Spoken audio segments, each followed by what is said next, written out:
Check it out.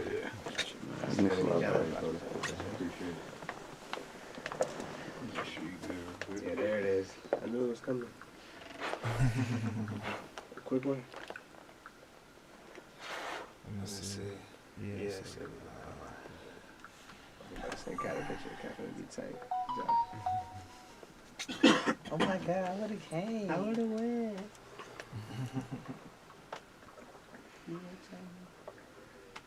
That was good. Alright.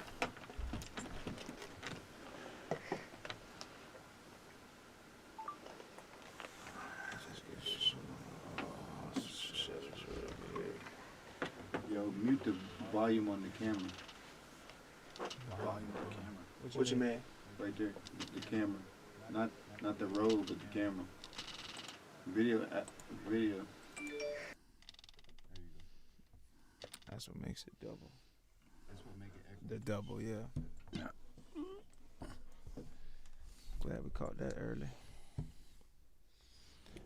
You don't got the one headphone today? Yeah, but we not gonna need it.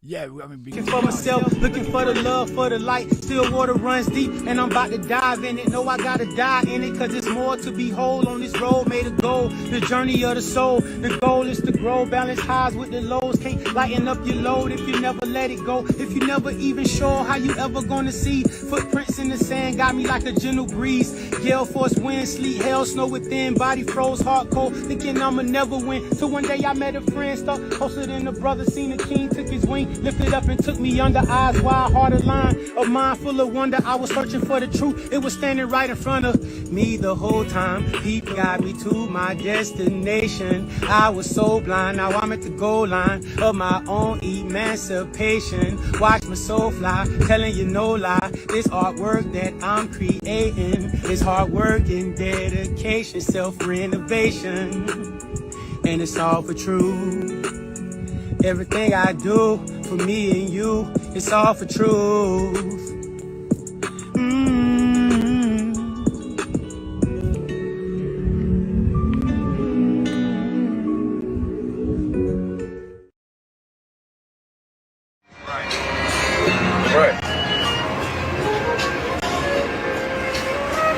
Right, I went from a prison hole to a lifestyle that come with fishing boats, shipping dope. All I knew was hitting licks and switching clothes. All I got is finish moves, scissor kick a nigga dope. Niggas thought my chips was low, whole time my wrist was broke. Lyrics cold, spirit bold, physically I'm liquid gold.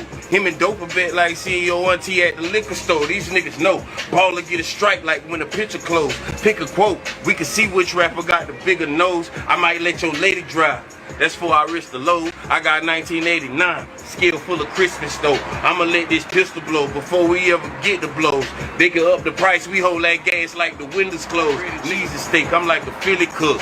These hoes got ass, but ain't no substance. They like empty books. It's a jokes. Niggas really shook. They think an inch a foot. I ain't back and forth with no bitches that can't really cook. One whole brick of good, I make the dead end look like Inglewood. I wish these niggas would. I been splitting my dinner with the wolf. Big dog like Clifford House. Fistball like Ellenwood. I hit my last lick fresh out of prison. I'm with the shit for good. Front side of the Easter Wood. Praying God forgive a crook. Niggas talking about I couldn't walk a mile. Who got a bigger foot? Bitter looks gon' get a nigga took. Gon' get your gizzards cooked. I done stretched my neck to say this kind. Babe, I'm Littlefoot.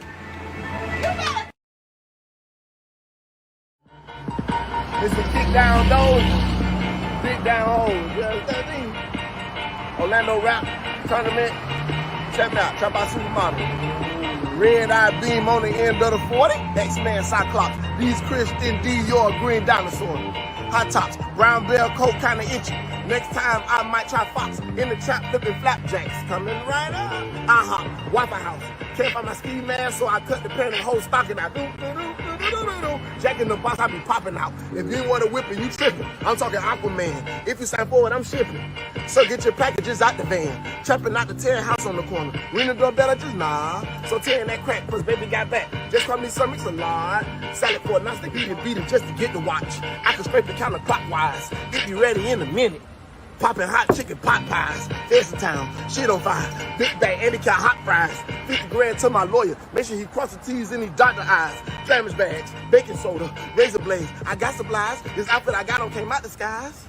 I'm talking way up, I feel blessed. Cocaine get way up and compressed. I got that re-rock. My shoes come from Rocksteady. My jacket from Bebop. I used to get $20 for 3 rocks. Black Dickie suit, black soldier Reeboks.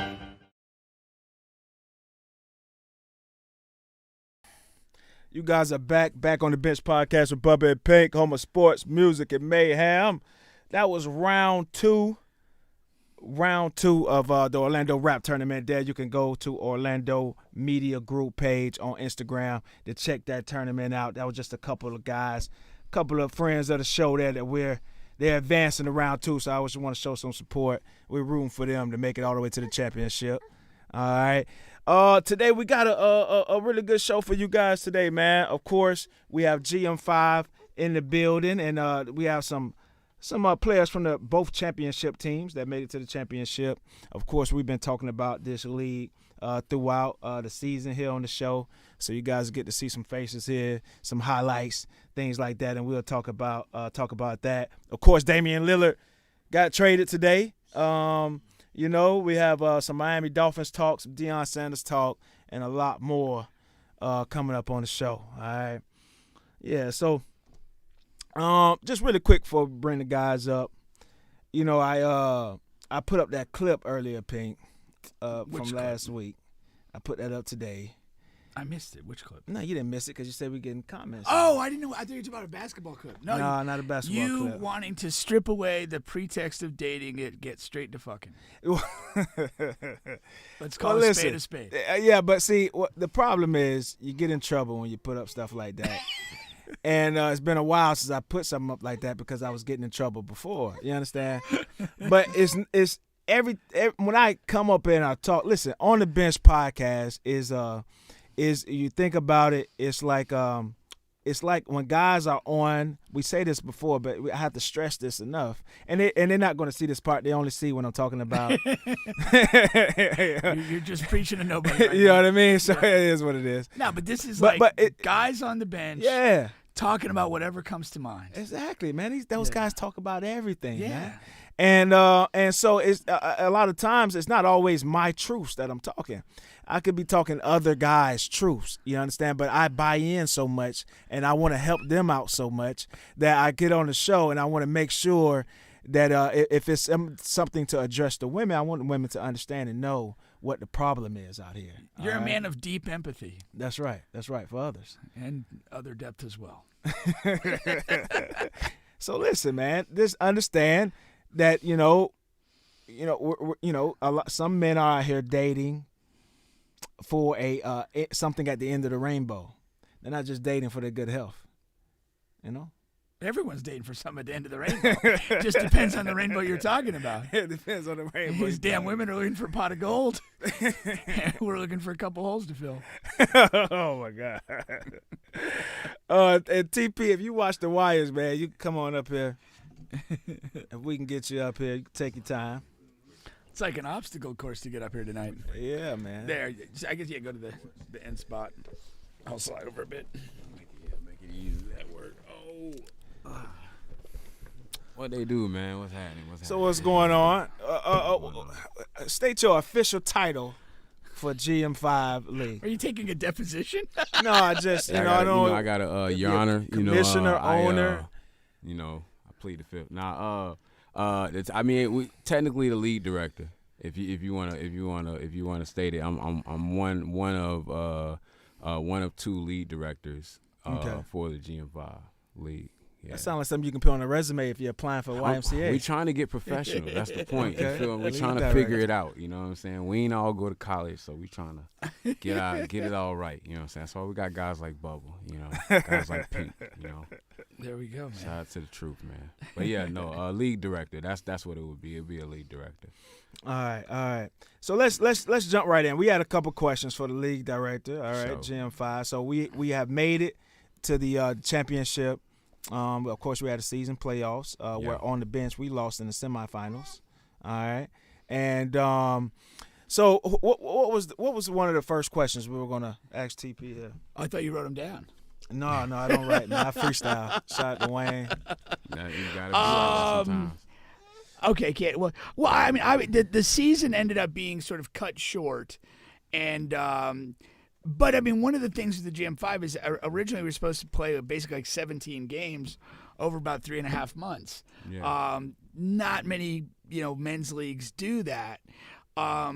At the position we're in now, with the season having been shortened, do you feel that perhaps it would have been better from the jump to maybe go to a 10 or 11 game schedule to begin with, and then possibly run 2 seasons in the same year? Not necessarily. I say that to say because like me and Howard, we've been rocking for a long time, and like our format has been our format. Like when we dive in with what we say in the beginning, like we trust it. You know what I'm saying? And when we went with the 16 games, we actually really wanted like 24. Like that was our real target number, because our goal was to just surpass so many leagues that you couldn't even, think about saying, all right, bro, we're going to try and match up to what they doing, because I know at the end of the day, like, you could take 1,000 ideas that I have. You could take the combine idea. You could take the draft. You could take the lingo. But there's certain things I know I can do as a talent where it's like, look, bro, this is practice. Like, if you really want me to show you, watch this. You know what I'm saying? So by doing the 16 games plus the playoffs, making the 22 weeks or whatever, we just kind of wanted that. We wanted that long field. We like basketball. You know what I'm saying? Like, at the end of the day, we just really love the game of basketball, and we want to see it for that stretch. You know what I'm saying? Like, we cool with that. Like, that's why we sit there for game after game. We'll do stats. We'll sit there and talk to players after the game. You know what I'm saying? Like, it really mean that much to us. Like, you know what I'm saying? Like, our significant others understand that. Like, they just know. Like, everybody know. Like, they kids grew up in this game of basketball. You know what I'm saying? Like, Howard, I seen Howard kids since they was like, I want to say like 10, 11, like early on. So, The season was so long, though. I really thought that there was a good bet that somebody would pass away before the season ended. Nah, man, the season, to be real with you, it was actually going to stretch 5 months, to be exact. Yeah. And hearing that, it does, for me, it did something, and for Howard, I know it did a lot, where it's like, we taking over half of the year in basketball, and that's just taking over the year. The next part is showing people how good we can really be with it. You know what I'm saying? With the talent we pouring out and shit like that. How is it stressful for y'all, though? Is it a stressful process? To be honest with you, nah. The stress really comes when people kind of give the kickback, right? When they don't trust the process, right? Where it's like, if you go to the YMCA and they say, hey, look, we finna do this, you don't even question it. You just, look, man, and I get some of their processes, they just channel you through an email, so you have no way to even respond.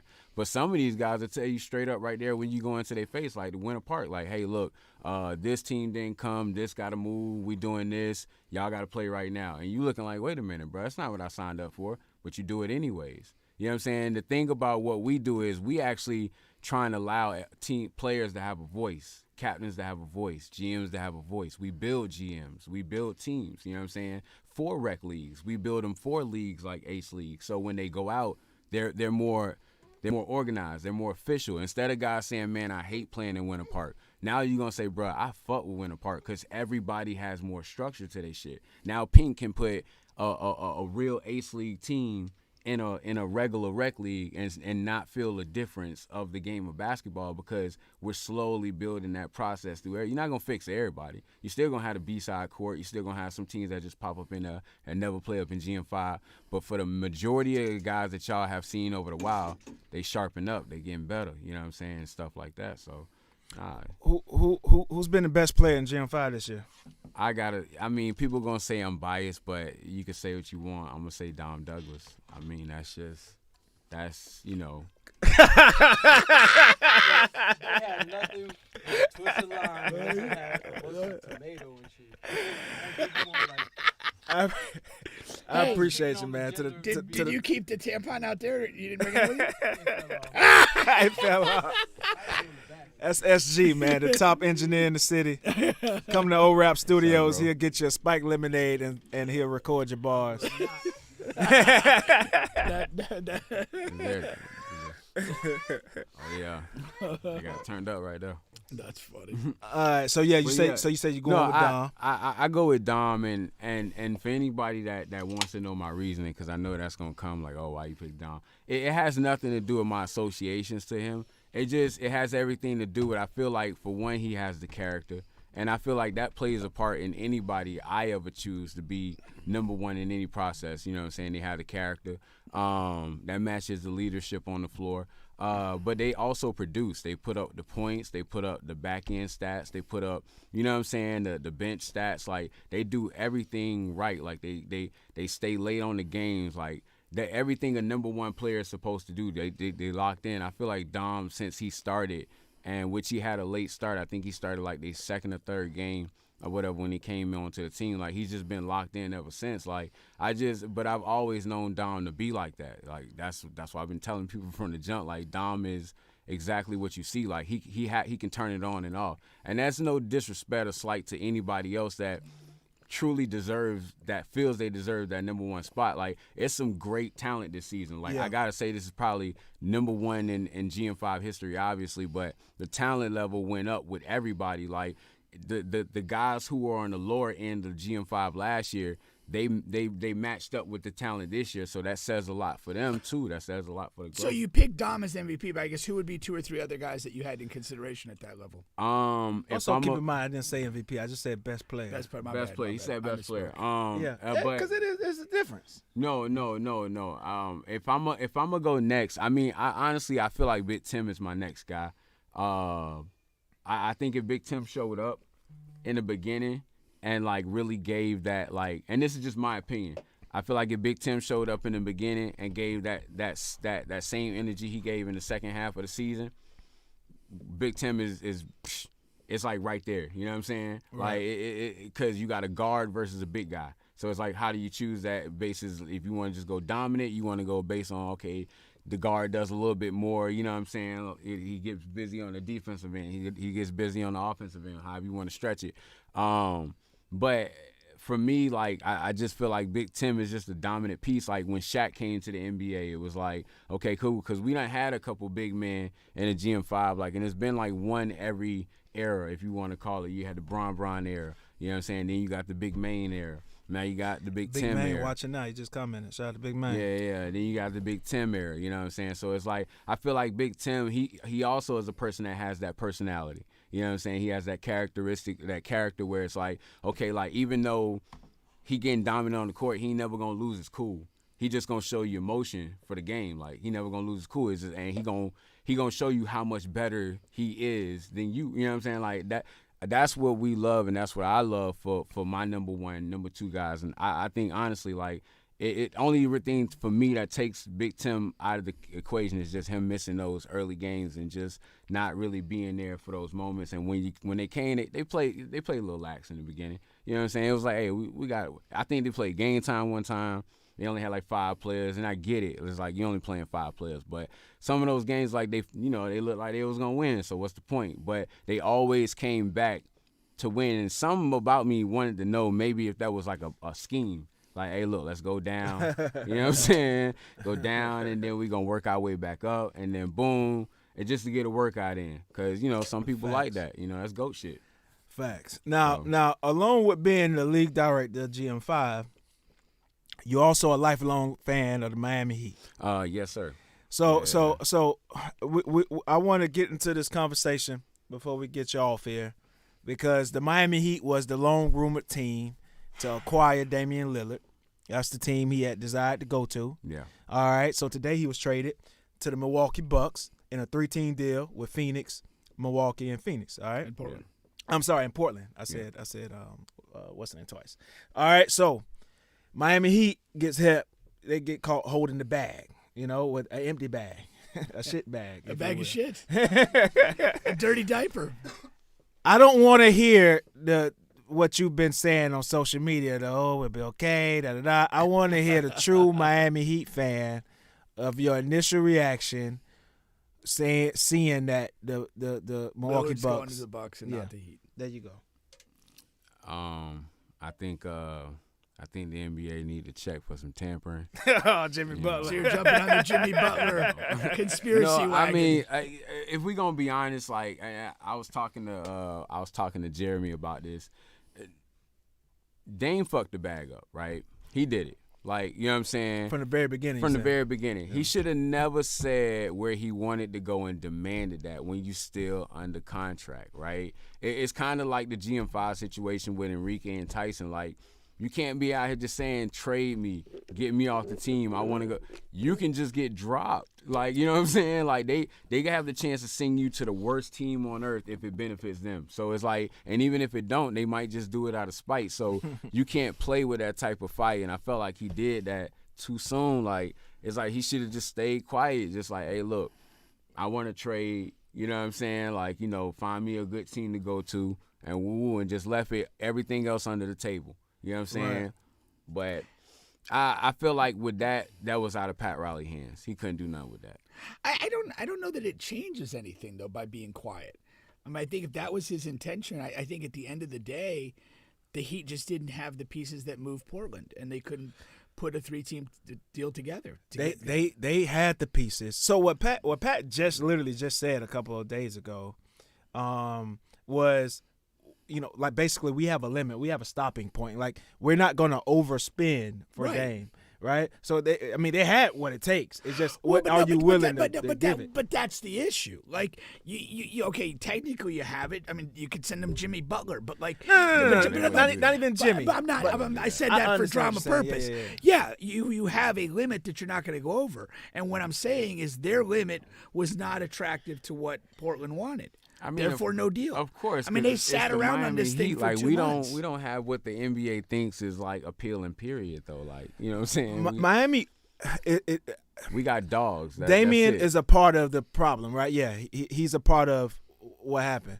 But Miami really backed themselves into a corner because the moves they were making, once Damian made that, the saying, I want to go to Miami, what does Miami do? They let Strus go. They let the other shooter go, Gabe Vincent go. Yeah. You know what I mean?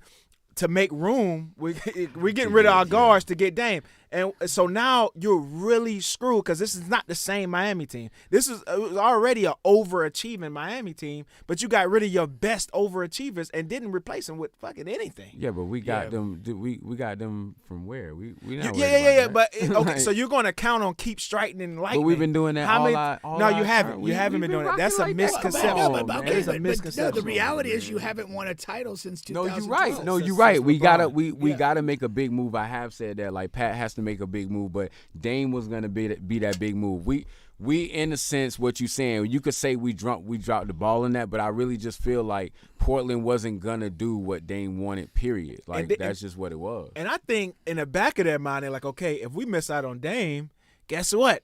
Next, we're going to reel up for Giannis. I think that was in the back of their brain. But what they didn't know is that Milwaukee front office, and now it's like you don't only lose out on Dame, you lose out on Dame and Giannis. It's like, what now? We gotta don't look my way. No, don't look at Embiid. We gotta get a star. Don't look at Embiid. They're gonna have to look at Embiid. No, we gotta get a star. I mean, if Embiid. But who are the most available stars in the league? I think right now Embiid moves to the head of that list. I mean, Embiid got to work though, man. That's why we got rid of White. Fuck out of here, man. He got to work. That's all I know. He got to work, man. Nah, He ain't got nothing in Philly yet. He got to work, man. Something going wrong over there. Philadelphia is a dumpster fire. It ain't all James Harden. No, Philadelphia is a dumpster fire, and the Embiid with good reason wants to get out. Embiid, like Giannis, will do damage over there because we can put him at the stretch 4 and do all kind of crazy shit, or the center and just kill niggas for the rest of the year. Because now we got it Adebayo too, and then Adebayo could play his true position at the 3. You know what I'm saying, and just eat shit. Are you afraid of this team? Afraid of what Which team? Milwaukee. As a Hell Miami Heat. No.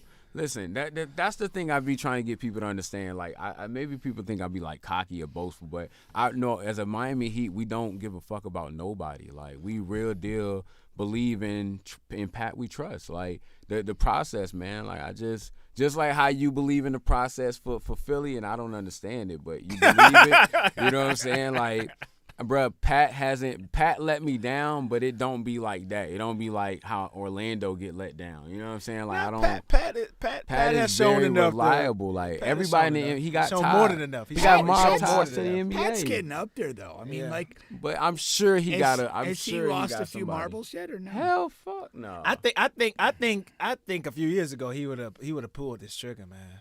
I don't know. I think this is a trigger he would have pulled. I'm not a believer in old people. I think you lose mental faculties and functionality, and there's no way. Like you say, Pat Riley 5 years ago is a different guy. Yeah. I believe he's more sometimes aggressive. you He just was gotta more wait. aggressive. You get wiser as you get older. Sometimes you gotta be a little more patient, wait it out, see what There's happens. a tipping point on that wisdom, though. Nah, At some man. point, it just goes into senility. And Pat, we trust, man. That's all I know for Miami. Unfortunately, Look what In God We Trust has got in the United States. And that's why it's not God. See what I'm saying? I think he goes. So Pat's greater than God, folks. No blasphemy, no blasphemy. I think they go I'm all here out, for the blasphemy. all out blitz on Embiid now. Miami Heat and Yeah, we gotta do something I though. think We got that's- because we need a number 2 or a number 1 guy. You know what I'm saying? That's reality basketball. Like I ain't gonna sit here and fake the funk. Like we ain't gonna survive. The West is getting hella deep. You know what I'm saying? Like all type of shit going on around there. So it's like, nah, I can't. The East is easy. Yeah, that's not nothing. We gonna always go to the Eastern Conference Finals and win. Just let everybody know. But all right, well, definitely. Not with the current roster. man, listen, trust me. Bubba the was season selling. ain't- this- Bubba was selling on the Heat last the year. se- y'all, look, I'm y'all ready see to one sell on move him and y'all now. get fucked. Y'all look, It's one not thing one happened. move. It's not one move. You guys unbutton your pants, ready for action with those Gabe Vincent and Strus moves, and y'all got blue balled. Nah, man. And it's too late in the game to make big moves to save Do this you roster. right now, right, as the roster sets, you got to rely on Kyle Lowry for like 35 minutes a night. Yeah. Is that what you really want to do? I never wanted Kyle Lowry in the first I place. know. Then you damn sure don't want to rely on him for 35 minutes a night. That's what it is right Hey, now. Everybody that know me know I And I didn't want mean, Kyle now Lowry in the I know first you place. guys go out, you'll look for another minimal guard. I mean, you got to tighten the roster up, but I mean, it's going to be like insignificant players Yeah. until the draft when he can strike lightning again. But that's way next year. Well, I you mean, know, the year after. trade deadline, but you still like Trade when your deadline, roster yeah. is like Jimmy Butler, Bam, and a bunch of cobbled together pieces. Man, not a listen, lot. Miami, You don't know have a what? lot of The flexibility. season ain't even start the- yet. Why the we trade doing deadline. the season ain't? What did we say this with But you can GM5? see The the writing roster on the don't wall. mean nothing Sometimes right you now. can see the writing on the Mello, wall. what we said in the beginning, GM5, that roster don't mean nothing right now, man. Why Well, we I'm saying going to this, call dog? bullshit on that. Come on, because the man. best roster at the beginning of the year was Squad X. Come They're in the on, final, man. and nobody. Game Time didn't Game have Time didn't- a top seed roster. If you Y'all didn't, wasn't if you betting did on not, them. if you did not think Game Time was going to be a factor in this league, you're an But idiot. they didn't have Dom on You their are. team It didn't matter. on that roster before all I they know built. the Game Time people. They're going to deliver. They're going to be consistent. They're going to be I ain't good. trying to hear Could that. they be beaten? Yeah, but like I knew they were going to be a team that wasn't going to hurt themselves. Part legends into. Well, I appreciate you, man, for coming through. We're sure. going to make some room for the other guys Oh here, yeah, man. Hey, shout out to these boys coming on, man. Congratulations to everybody in the GM5 championship. Do you think rock out, man? Wait, what time is the final? Oh, Hit us with that. championship game is going to be Saturday, 11 a.m. Seminole State College at Raiders Athletic Training Center, Facilities Center, something like that. Just ask your friend to hit the pin drop when you get there because it's always hard to find. I promise you. But yeah. Once you get there, you're going to always find it. But, yeah, 11 a.m., y'all show up. This Saturday. This Saturday, yeah. If a time does change, I think it might be like 11:30-ish or something like that. Either way, just be there at 11 because it's going down. You know what I'm saying? If you're there at 11, you won't miss the game. Yeah, you won't miss the game. You might right catch there. a Bubba dance, too, if they play the song. That's, my Maybe that'll God. fill in the void of time. Listen, man. Hey, yeah, y'all pack the place out, man. For real though, pack the place out, man. Hey, you might see some highlights. You gonna definitely see some highlights because these boys can go, and that's what we want to see. We want to see high level basketball. So, yeah, All right, for sure. Appreciate you, man. for sure, man. All right, now, y'all can do this anyway. You both can come up. All right, take your time and watch the wires. Oh, he coming up for you. All right. Melo don't want the camera. That's all right. You don't want a camera, Mel? For Josh. All All right. You can In the both be on, meantime, man. don't forget that On the Bench podcast. We're available on all, and I do mean all podcast streaming platforms, including here on YouTube. Please like, share, subscribe, all of that good stuff. All right. Let's see here. Then I'll also do this sponsor while we got some time here. Take y'all time. Don't worry about it. The original sponsor. Yes, our original sponsor, Overkink.com. Overkink.com has all, and I do mean all of your bedroom needs. All right. Use promo code Bubba Pink. Even if you're taking the action outside the bedroom. That's right. Anywhere. The car, the movies, wherever you want to go. If you're by yourself or you're with a partner, Overkink.com has everything that you could possibly need, all right, to make that night a better night. Have you ever had an encounter interrupted by an animal? I have not. Okay. No. Just checking. I'm not a big fan of animals. Yeah, you can sit down, man. Do your thing, man. If you're going for a round or two outside, maybe a dog or a bear. TC, you came to talk. What you came to do? Get up here and talk. Yeah. Slide down. All hands on deck. Just Slide down. Yeah. Man. That's it. All right. What's going on, guys? So we have Terrell Christian here of Game Time, Elite. All right. And we have Josh Fillmore, right, of Squad X. Indeed. All right. How y'all feeling today, man? What's going on? Feeling great. How about you? Yeah. Okay. I'm gonna tell you something now. So I hit up Melo and I hit up Jeremy, and you two were like lower on my list. Y'all don't talk much, man. Who don't? TC wasn't on my list at all. Who don't? And Josh was like fourth. I don't think I've ever heard TC talk. He'll just nod. At me. TC wasn't on my list at all. And Josh was like, Josh was like third. Who we asked? We said Melo, AJ. AJ could talk. You gotta come sit courtside, man. You gotta come sit courtside. I'm telling you. You were telling the Kingsman you were bored in the middle of the game. That was crazy. I caught that. I remember we were playing pickup at Edgewater one time, and I set a couple screens for Josh, and he sarcastically goes, Pink, I don't think we would have won without you. Sound about right. All right, so let's start here. Let's see if we can get TC going here, man. Go right ahead. All right, let's see if we can get TC going with Game Time.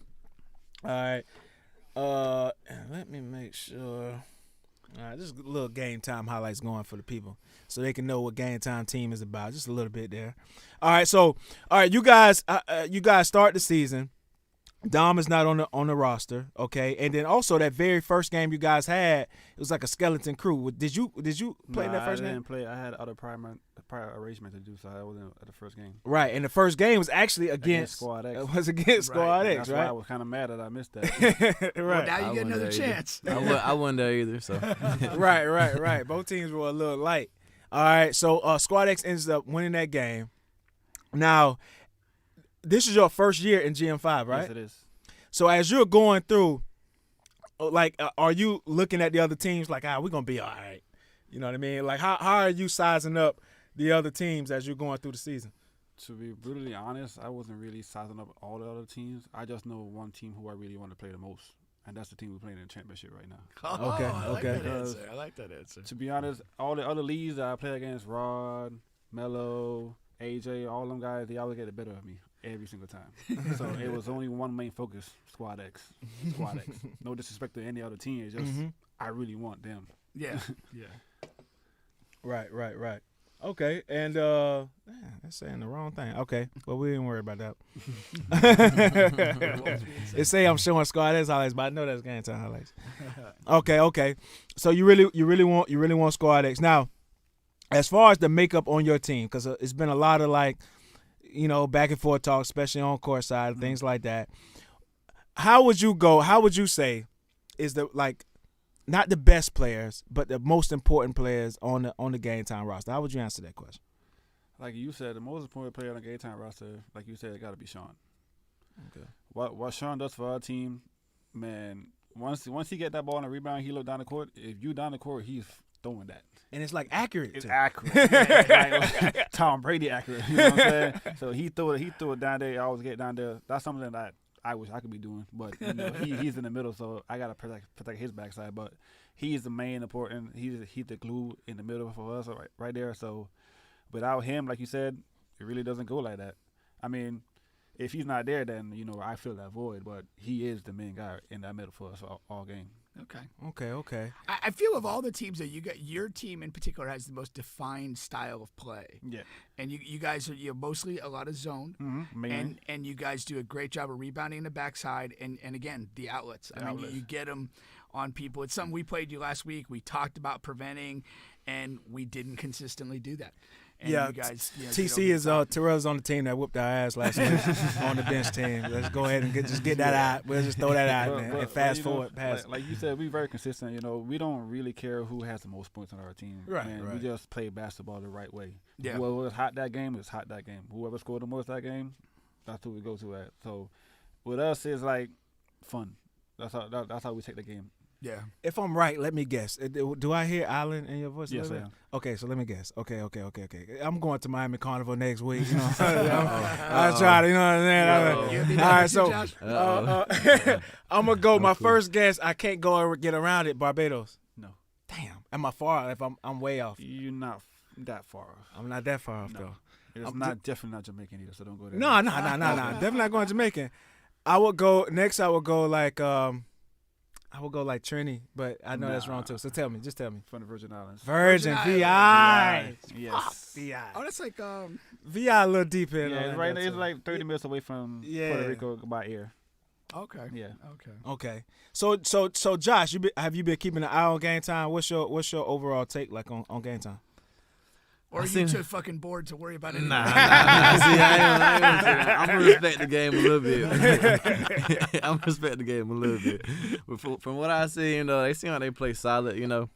I know from what y'all talk about the Dom guy, I haven't seen him play that much, so I don't know how good he really is. But seen the Dom guy play. I know about Shane. I know him. Played against him at the Meadowwoods Rec. Yeah. So I know they got a solid team, solid core. So I know we can't just show up and win. We gotta actually really come and play. So it should be fun though. Okay. And you got something for TC?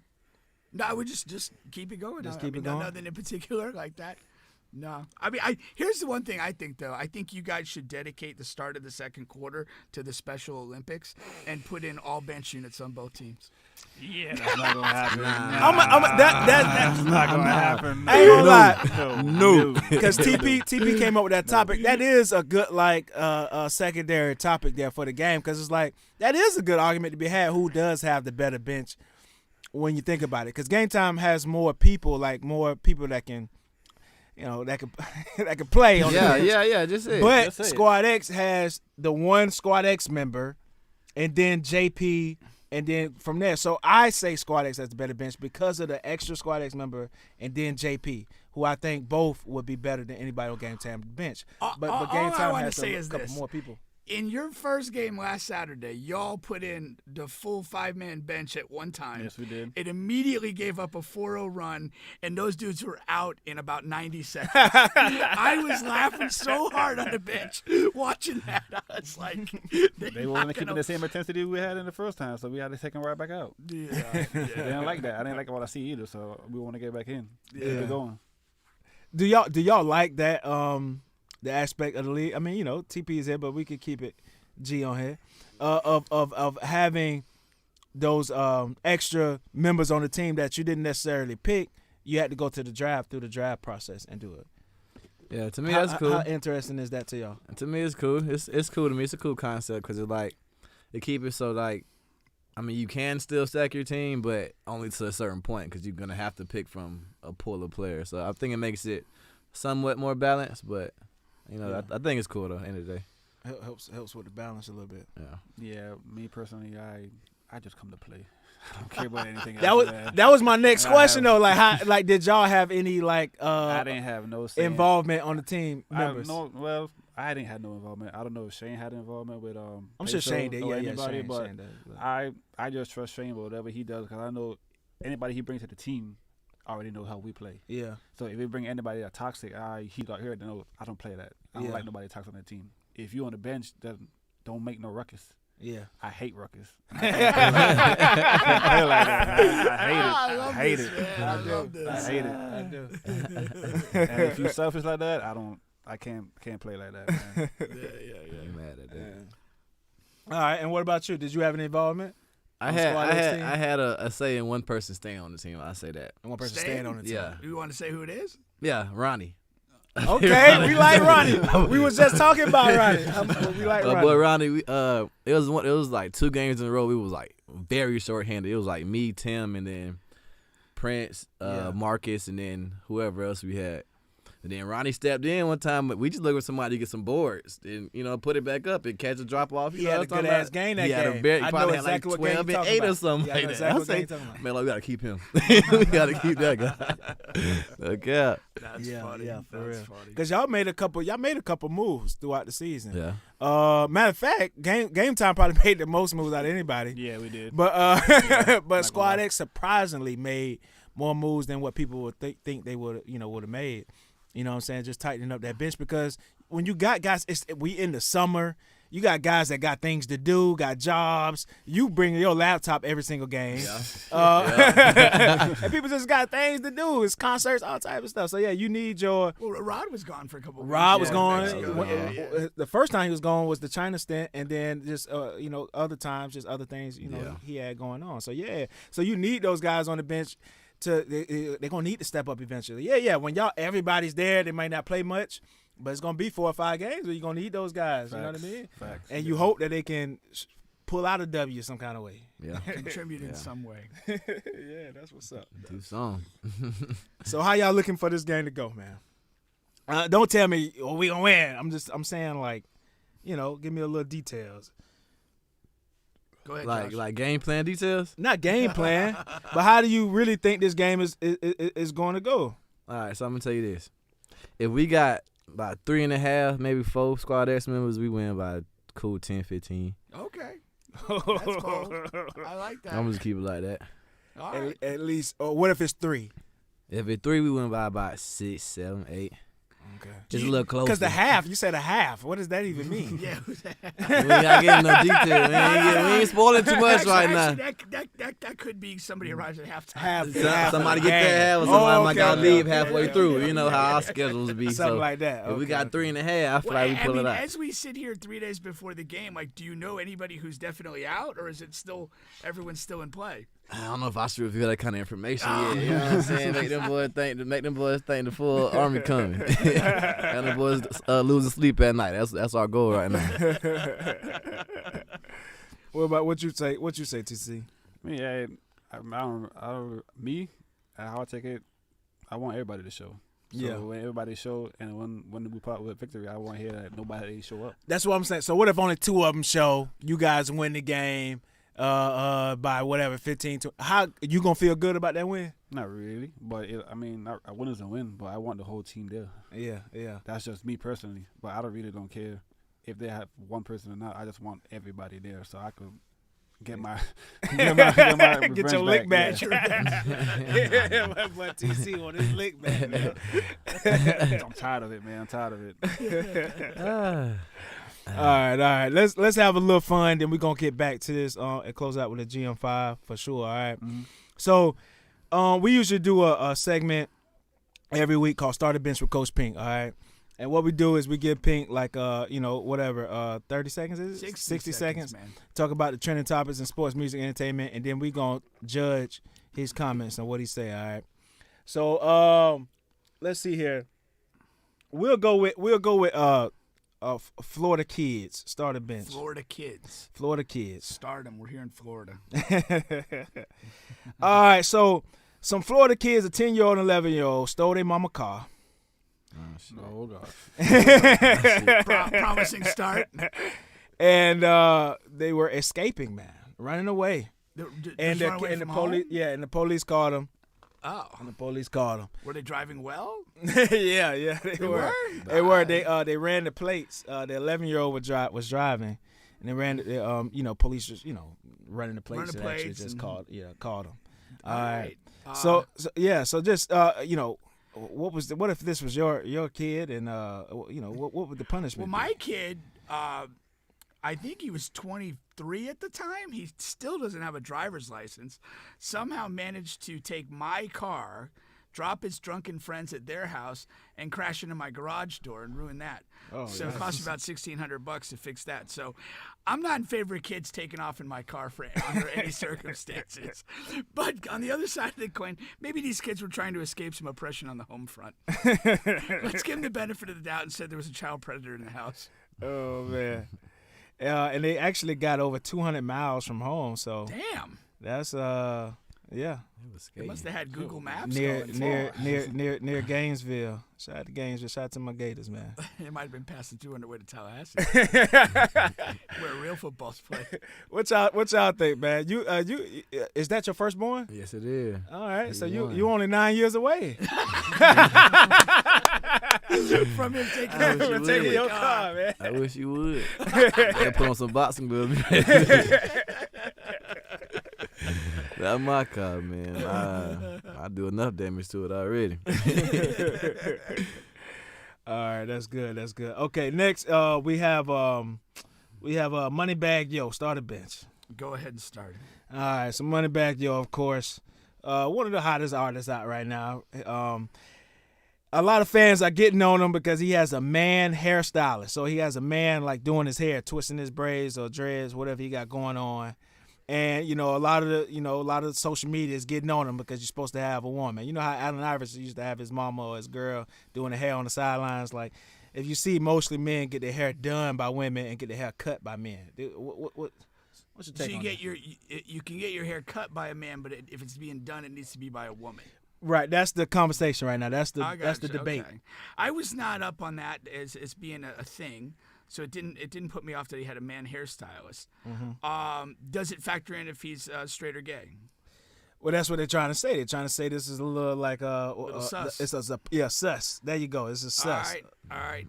I think this is a non-story, man. It just doesn't matter. I mean, maybe he's like you, Bubba. He enjoys talking to men. Whoa! Hey, yo, pause. Hey, yo! I gotta clarify. No, I'm just saying, like, maybe he wants to have an engaging discussion while he's getting his hair done, and he doesn't want to talk to a woman. I don't know, man. Maybe they're talking about, hoops or something. Conversation piece. Yeah, Okay. What y'all think, man? Nah. Nah, I ain't gonna lie, bro. If I had enough hair, I'm not letting no dude do my hair. I'm sorry. Facts. I like talking to women too much, bro. I'm sorry. Okay. Can't do it. Won't do it. All right. That's good. Cardi B, start a bench. Oh, God damn it. When are we going to be done with these useless, trifling whores? Oh, God damn. Wow. They have no fucking talent. They have so much plastic surgery, even their bodies are useless. What are we supposed to do with them? Go ahead. All right. So she says that she claims that she's been tormented by a ghost who's trying to have sex with her in the house. So she may try to move out, sell the house. Just give in to the ghost like you give in to any other cheap fucking guy. I mean, come on, man. Line him up and knock him down. If you believe in ghosts, you're a damn retard. I'm serious. It's gotta be a movie script. Ghost is threatening me with sex. One of those Wayne Brothers movie scripts. Yeah. Has the ghost gone for accidental anal yet? Or how adventurous is the ghost? Maybe she just needs to call Overkink and give up her shitty career. There you go. There you go. All right, let's go with Colin Kaepernick, started bench. Oh, what, he wrote a letter to the Jets? He did. Who writes letters, man? Come on, man. He wrote a letter, man. Wrote a letter to the team owner after, but actually this was after Aaron Rodgers was hurt. So we're a couple of weeks out. We're just hearing about this letter. He J. wrote Cole, it like right after Rodgers got hurt. Yeah. Okay. So he didn't, he didn't want to release it or reveal it. But so J. time Cole out. was That was behind that was the oddest part of the story. Like, why is J. Cole the man to release the letter? J. Cole is supposed to, is like a friend of his, and he thought that it would be like a heartwarming, like people to get more people on his side, maybe get I don't know, but that's what J. Cole Colin said. doesn't really want it out. He Yeah. wrote to the Jets guy, but my good friend thinks it's going to be good for me to release the letter. Yeah. Okay. They want the letters released. Yeah. I think everybody in this room would be better than Zach Wilson at quarterback. So in all seriousness, and Sean would probably be really good. But to me, the Jets. I mean, the Jets, like with Aaron Rodgers, with the team they had in training camp, they were looked like contenders, looked like a great story. One injury, and they are just in the toilet bowl. Yeah. They are an absolute mess. It would not hurt at all to bring Kaepernick or any other guy in to try and help. But yeah, I don't think Trevor Siemian's, despite him being an Orlando guy, is the answer though. They apparently just signed him. Yeah. Shoot, I read him Mike Trubisky. Hey. Yeah, what is he's not on a roster? He was a backup with the Steelers last year. Yeah, but is he still with them or no? I'm not sure. Yeah, I think he's out the league. Yeah. But yeah, I mean, why not? Carson Wentz is another guy. I'm baffled at this point that somebody just hasn't. Because here's the thing, bring Kaepernick in. He either performs or he doesn't, and you're bringing him in not to start. So he wants to operate with the scout team. Just let him do it. What harm is there in that? And I think he's based out of New York now anyway. Yeah, he has to be. That's the last thing that I had heard about. Yeah. All right. And actually, aside from Trevor Siemian, they already had a backup quarterback.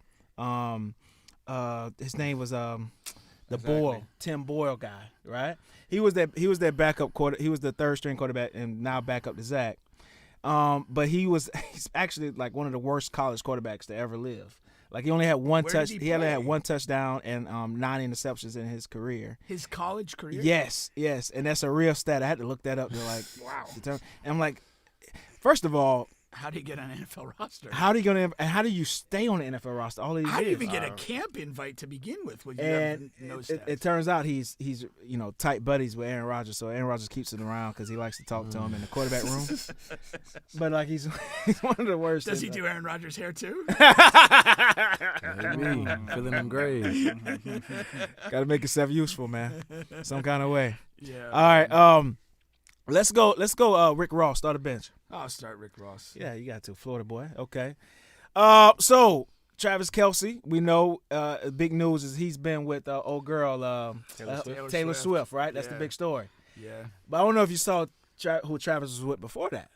I have her up on the screen for the people who's watching can see. Who? A very attractive black woman. Oh, yeah, no. Yeah. What's her name? Yeah, she's like a supermodel type of thing, big old booty and all that stuff. Yeah. And Rick Ross shot his shot. And some people are saying that's out of bounds for him to shoot a shot so quickly. At Travis Kelce's ex? Yeah. But that's been an ex for a while, no? I mean, you know how things linger and stuff like that. Get out of Rick's way, man. They're not buddies. Like, that's fair game. You're not together. Rick Ross is not your buddy. Like, he could fire a shot. Yeah. Yeah, why not? You could fire a shot, Bubba. I mean, why not? You know, that's will. Ridiculous. Yeah, get right to it. Yeah. Yeah, you and Rick Ross could fight to the death in a cage. I already have one scheduled with Dwayne. That's ridiculous. Why would Rick Ross be prevented from firing a shot? Yeah, that doesn't get it. That's the story. What y'all think, man? What's the rules on that, man? They're not friends, right? Yeah. So why? Who cares? What if they were friends? Ooh, they friends? Nah, that's off limits. Like, if you dated the girl, y'all was boyfriend and girlfriend. Okay. Nah, you can't do that. But if it was one of the little flings, it's free game. Free game. Yeah. Okay. Is there a time limit on that? Well, once you're a boyfriend and girlfriend, that's what I'm asking. Is there a time limit? So if you're boyfriend and girlfriend and their friends and your friends, is she off limits forever, or are we talking like 5 years, 10 years Probably go by? Probably until you die. I say yeah. I say it's like it's an eternity, bro. Because if y'all still hanging, if me and Melo still cool later, you know what I mean? No matter who dating who, and we got to bring the ex back around, that's just going to make shit awkward. I ain't doing none of that. I ain't doing none of that. Maybe if Melo passed away, Josh. Nah, not either. I ain't. Bring her to the funeral. Yeah, you gonna be in a chick house. You gonna be thinking, oh, Melo looking at me right now. Nah, Cardi B is though. The goat. Last one, man. Maybe Melo moved on to Cardi B. Last one is Tory Lanez, man. Of course, Tory Lanez. Man, injustice. Yeah. He's locked up doing a bid of 10 years. And he Do you think he's reflecting now and going, I should have gone for a headshot? Y'all gonna give me all this time. Shouldn't I have just fired a little bit more accurately? Oh shit. Shouldn't I Lee Harvey Oswalder? But nah. I think all of us would have benefited. I'm sure But, he wants a second shot right now. I'm sure, man. So he released his first little audio thing, and just he was clarifying some things because the first story was that he was being terrorized and stuff in the jail, and he was scared and things like that. But you're saying no, he's cool. The only thing is he's been isolated, so he can't. It's like it's a really lonely in there for him. Yeah.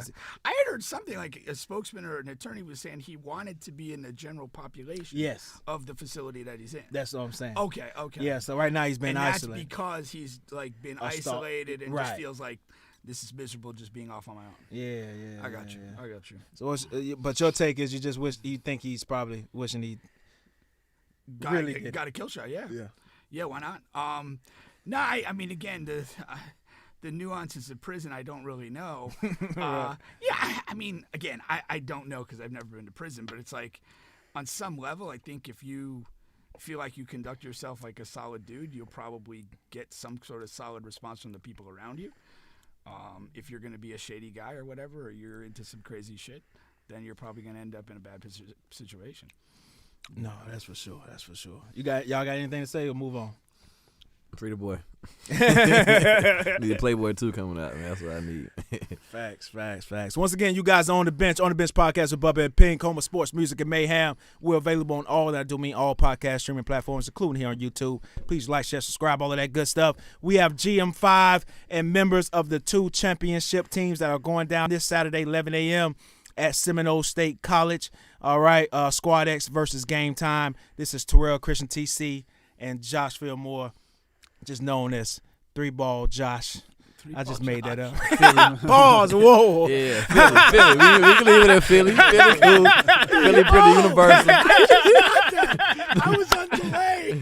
Philly is pretty universal. We can leave it at Philly. That's my bad, man. That's on me, man. Bubba shared a locker room with 3-Ball. That's on me that time, man. I'm gonna watch it. Wow. I don't know how much you guys watch college football at all, but this kind of course, Deion Sanders he supersedes college football and just a story on its own. And one thing I just wanted to touch on was, the social media community is sort of like divide themselves into race again, right? Because what they're saying is, the new thing is, they're saying a lot of people are going against Deion and Colorado State because he's black, so they like rooting for him to lose because he's black. And I was coming back from New Orleans, Houston, and I actually caught Will Lee, Ace Lee director. I caught him in the airport, and that's the first thing he wanted to talk about was this Deion thing and about all the comments that we're seeing on social media and from whatever other coaches and fucking media people just saying that they kind of want this thing, kind of want Deion to lose, and they were glad they got whooped by Oregon. Yeah. All right, so let me quickly just go for my take because it has been large and trending on social media. My thing is, so I'm a Florida Gator fan and a Bethune-Cookman fan, right? School I went to. I kind of wanted to see him get whooped too against Oregon. I'm black. I mean, I'm rooting for him overall. I'm glad he's being successful in his new job, whatever. You know what I mean? But like, I can see what's around the corner. If this is wildly successful, he's gonna have his pick of the litter of all the fucking top athletes.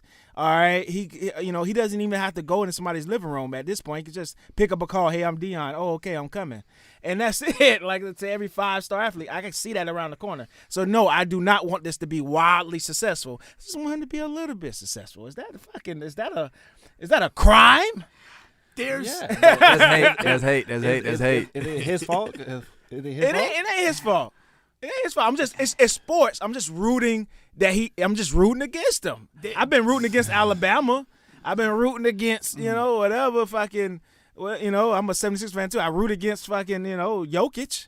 I'm not racist against Serbians. I just want to see him lose. Why not, though? Come on. Get with the times. It's sports. this resonates on a lot of levels. There is a college football establishment level, which I think you're speaking to, that you have somebody coming in doing things differently and changing the game, and that scares the establishment. And people will want Deion to lose for the reason you're saying, because I don't want this guy to just take over football and then my team's behind the 8 ball and we're never going to win crap anymore or whatever. But this is America, and you can't dismiss race. Yeah. And there are a lot of people, and Deion says it, like a confident, competent black man stirs the insecurities of white America. And when he's, dominating the news cycle, dominating college football, there is a multitude of white people who feel insecure about that. And they, see him as this, this out of control black person. That's what they see. That's what this country is based upon. So many of our political and economic dynamics. And so you can't dismiss that while you may have that reaction for the reason you do, that there's a chunk of people that are going to have this reaction on what essentially tunes in to what Deion's success does to their own insecurity. And he's literally told you that. Mm-hmm. Like, he's said it, Yeah. Now, I do want to address, though, like the Lanning pregame speech, which got a lot of viral views, the Oregon coach. He did it for clicks. He did it for clicks. But no, I would say this too. He did do for clicks. But I also think he, in that moment, that's what his team wanted to hear. Yeah. Like you find something, whether it's Deion or whatever, you find something about the opponent that you can attack, and you just go at it. And you kind of go at them as, hey, they're the Cinderella, whatever. That ends today. Like, they're doing this for another reason. We're here to win.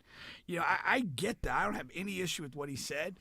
And I mean, I probably said worse in a halftime speech. I guarantee you that. Like, I've had halftime speeches that centered on, like, killing somebody, that have centered on rape. It's been the whole spectrum. But we didn't have cameras in the locker room, thank goodness. But that was what it was. But yeah, I don't have any issue with that at all. The speech, I did want to mention. What y'all think there, man? I think if I ain't gonna say if you're not rooting for Deion, you hate, but it's like hate. You feel me? Because I think if you're gonna be mad at him being able to pick up the phone and call whoever and get them to be a recruit, if it's that easy, everybody can do it. So it's the reason why he's gonna be the one that can do it. You feel me? So I ain't mad at it. I just congratulate. I hope my guy wins. You feel me? Because I don't really got a college football team, so I ain't mad at it. I ain't biased at all. So right, exactly. Let's go Buffalo. Same thing. He said it right there. The whole thing. You can't be mad at a man because of who he is and what he brings to the table. Because if it was, like he said, if it was that easy, everybody would be doing it right now. Every single body would be doing it. But he has something that nobody has. He's prime. Yeah. That's one of the best corners that's ever did it. Facts. And nobody can say that, and nobody can take that from him. So at the end of the day, you could suck it up, try to be the best you can be recruiting too, but just know that he gonna be prime. Yeah. I think that's a good thing because I don't know if you've seen that today. I saw this week there's like a social media thing that's highlighting that there are 3 black head coaches in college football that are currently undefeated, no longer Deion. Right. And it's kind of like this thing, hey, let's recognize these guys too, which I have no problem with. That's terrific. But and I said this a few weeks ago with Deion, he is not replicable. Nope. He is a one of one in terms. Yes, he's a black coach, but he's also a Hall of Fame player, a literal top athlete in his generation of existence, and he's actually kind of doing this coaching thing at a pretty damn high level. Like, this is just one of one, and we have to accept that it is what it is. Yeah. Think about it. A college game costs more than an NFL game. Yeah. And you better believe they selling out. Where you see that at, man? Come on now. In Colorado. Come on now. In Colorado. Facts. Come on now. Just when their last home game, the ridiculous amount of celebrities and people that were at that game, that had no other business being there. Other than that, none of those celebrities had ever even vaguely considered going to a Colorado football game at any point in their life prior to that Saturday. Exactly. Not even last season. 1-11. Yeah, Says it right there. Yeah. That's it, man. That's crazy. That's crazy. All right, let's. We had talked about it before y'all got on here, and I just wanted to circle the loop at the last topic before we close out on GM5 and get you guys out of here. On the Damian Lillard trade, because TP is a huge Miami Heat fan, so I'm glad he came and was able to get on the mic because we could talk Miami Heat side. But for Dame and for Milwaukee Bucks side, and even Phoenix, I have something to say on that side too. Like, what do you think the impact is for Dame and for the Bucks, or for Portland side, whatever you guys want to talk about there? I think it's huge for the Bucks that they got Dame because it's like he's gonna be like Drew did his job on offense. You know, he'll give you 30 or 9, then give you like 18 to 22. You know, facilitate. But with Dame, I just see Dame and Greek Freak pick and roll. They're really unstoppable. Like, what are you gonna do? You can't hedge, you can't switch, you can't play drop coverage. You got to pick Dame up at half. Giannis get a board, go coast to coast, kick the Dame at half. Like, it's gonna look real good for the Bucks. But I think the Suns got the sleeper of the trade, getting Grayson Allen, Nazir, and Nurkic. I think that's gonna help their bench out a lot. And without having Ayton ask for the ball and Nurkic just set screens, get boards, KD, Book, and Beal gonna go crazy. I think. Yeah. I think the Suns piece is. I personally think all three teams win the trade. I think the Bucks, you have Giannis, making noise about maybe wanting to leave. The front office reacts by making a dramatic, strong, bold move, which is excellent for them. And then the Suns getting rid of Ayton, it just wasn't a good fit. It didn't work on the court. I think nerves were frayed off the court too. Getting rid of him, bringing in some solid depth around their big three pieces is a win for them. And then I think Ayton gets a chance to reinvent himself with some young, talented backcourt people, and I think they're going to get something out of this. Certainly, to me, better than whatever the Heat package was, or could have been.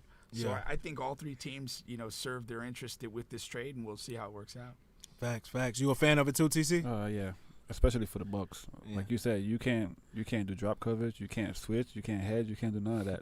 And it's good for even Giannis too because you can't even double him out of the post. They got shooters out there now. Yeah, shooters. And keeping real deal shooters. Middleton. Yes, huge. Yeah, even when you talk about even if they're going to do the pick and roll, now you've got this absolute sniper off the ball in that pick and roll dynamic that you can leverage to great shots. And then on top of that, you don't have to tell Middleton score down the stretch. That's what Dame's there for. That's what Dame is there for. Because in the past, that's what you asked him to do. Exactly. Yeah. Now he could just be there. Okay, I'm gonna just sit here and wait, spot up and shoot. And also, you can run offense through Middleton bench time. Like I would have him kind of running that bench unit. Yeah. Exactly. Yeah. So he can get more touches and more looks. Exactly. That you could do that too. Yeah. That's So I'm with Pink, man. I think it's a win on all three sides. Like because one thing Phoenix was lacking was depth and defense. Depth and defense. So you get that, and at the same time you get a overpaid, disgruntled star out. Mm-hmm. You know what I mean? So. I'm kind of mad at that Phoenix got. I was rooting for Ayton to stay, so it could be a little, because that team is looking scary, man. Toxic. But what about Drew Holiday? They're gonna buy him out, or they gonna stay in Portland? Yeah. So I was telling Pink before the show that 1,000% they're gonna move off of Holiday because it just doesn't make sense for that team. Two young players. Yeah, exactly. And a lot of people forget about Shaedon Sharp over there too. Like, he got to play. You know what I mean? So Holiday just don't fit in that timeline. And so they already said the top three teams are Miami, Philly, and the Clippers that'll try to go out and get a Drew. Now, see, if Miami can get Holiday, I think that helps a lot of what we're concerned about now. He makes sense in all three of those places. Yeah, what were the other two? Clippers and Philly. He makes sense in all three. The Clippers are a toxic dump. I mean, they are. Yeah, but you always have to put the air quotes if they can stay healthy. But you don't put in air quotes. It's not gonna happen. But if they do that, what about Terrence Mann? You gonna cut his minutes down? Well, ideally for me, I think Mann is best suited in the 6-man role. Anyhow, remember they gave him the run last year. They gave him the run pretty much the last 2 years out of necessity because people were hurt. Yeah. But he's not that because he's not a point guard. No, they kept he's Westbrook, an undersized though, too. They But we know what Westbrook is. I mean, he could play reserve point to No, but again, when you say Westbrook, if Holiday and Man, now you got a lot of Man can come off the bench though, or Westbrook can come off the bench. That's I'm scary sorry. I don't know. defensively though. If Drew go over there. Yeah. That's Even with scary. Miami too. If though. they can stay healthy. They're not. But I'm not. I'll bet this. Drew Holiday plays like less than 50 games if he goes to the Clippers. Any other destination, he's got at least 65 games in him. I love him. Philly is my team, but of course I love him with Philly too. Like the Embiid, Drew. Bring him back. Because Drew and Maxey, they fit well in the backcourt, especially with Drew's defense. Like But for Grayson Allen, how's that gonna fit out for the Suns though? Because the Suns got Eric Gordon too. Yeah. Eric's Eric's on the trading block like every single year. That's what I'm saying. And He's just an yeah, old just scorer. really never That's a goes. scorer though. But Old Yeah. scorer. What else he gonna do? People want him. Nah, that's the some- thing. He is a known commodity. He's a known commodity. But he's at a point in his career when he's like expendable and Yeah. desirable at the same time. Yeah. Exactly. you know. Exactly. Just somebody man is gonna go down though. Yeah. No, for sure. Somebody sure, is gonna yeah. go down. For sure. It's gonna be a hell of a training camp over there. Yeah, for sure. Gonna be some battles over there. Training camp gonna be lit, man. A few teams might get knocked out. Yeah, for sure. But yeah. We definitely like the trade. Now does this make Milwaukee the favorites in the East? So you have Boston. Remember Boston bought over Porzingis.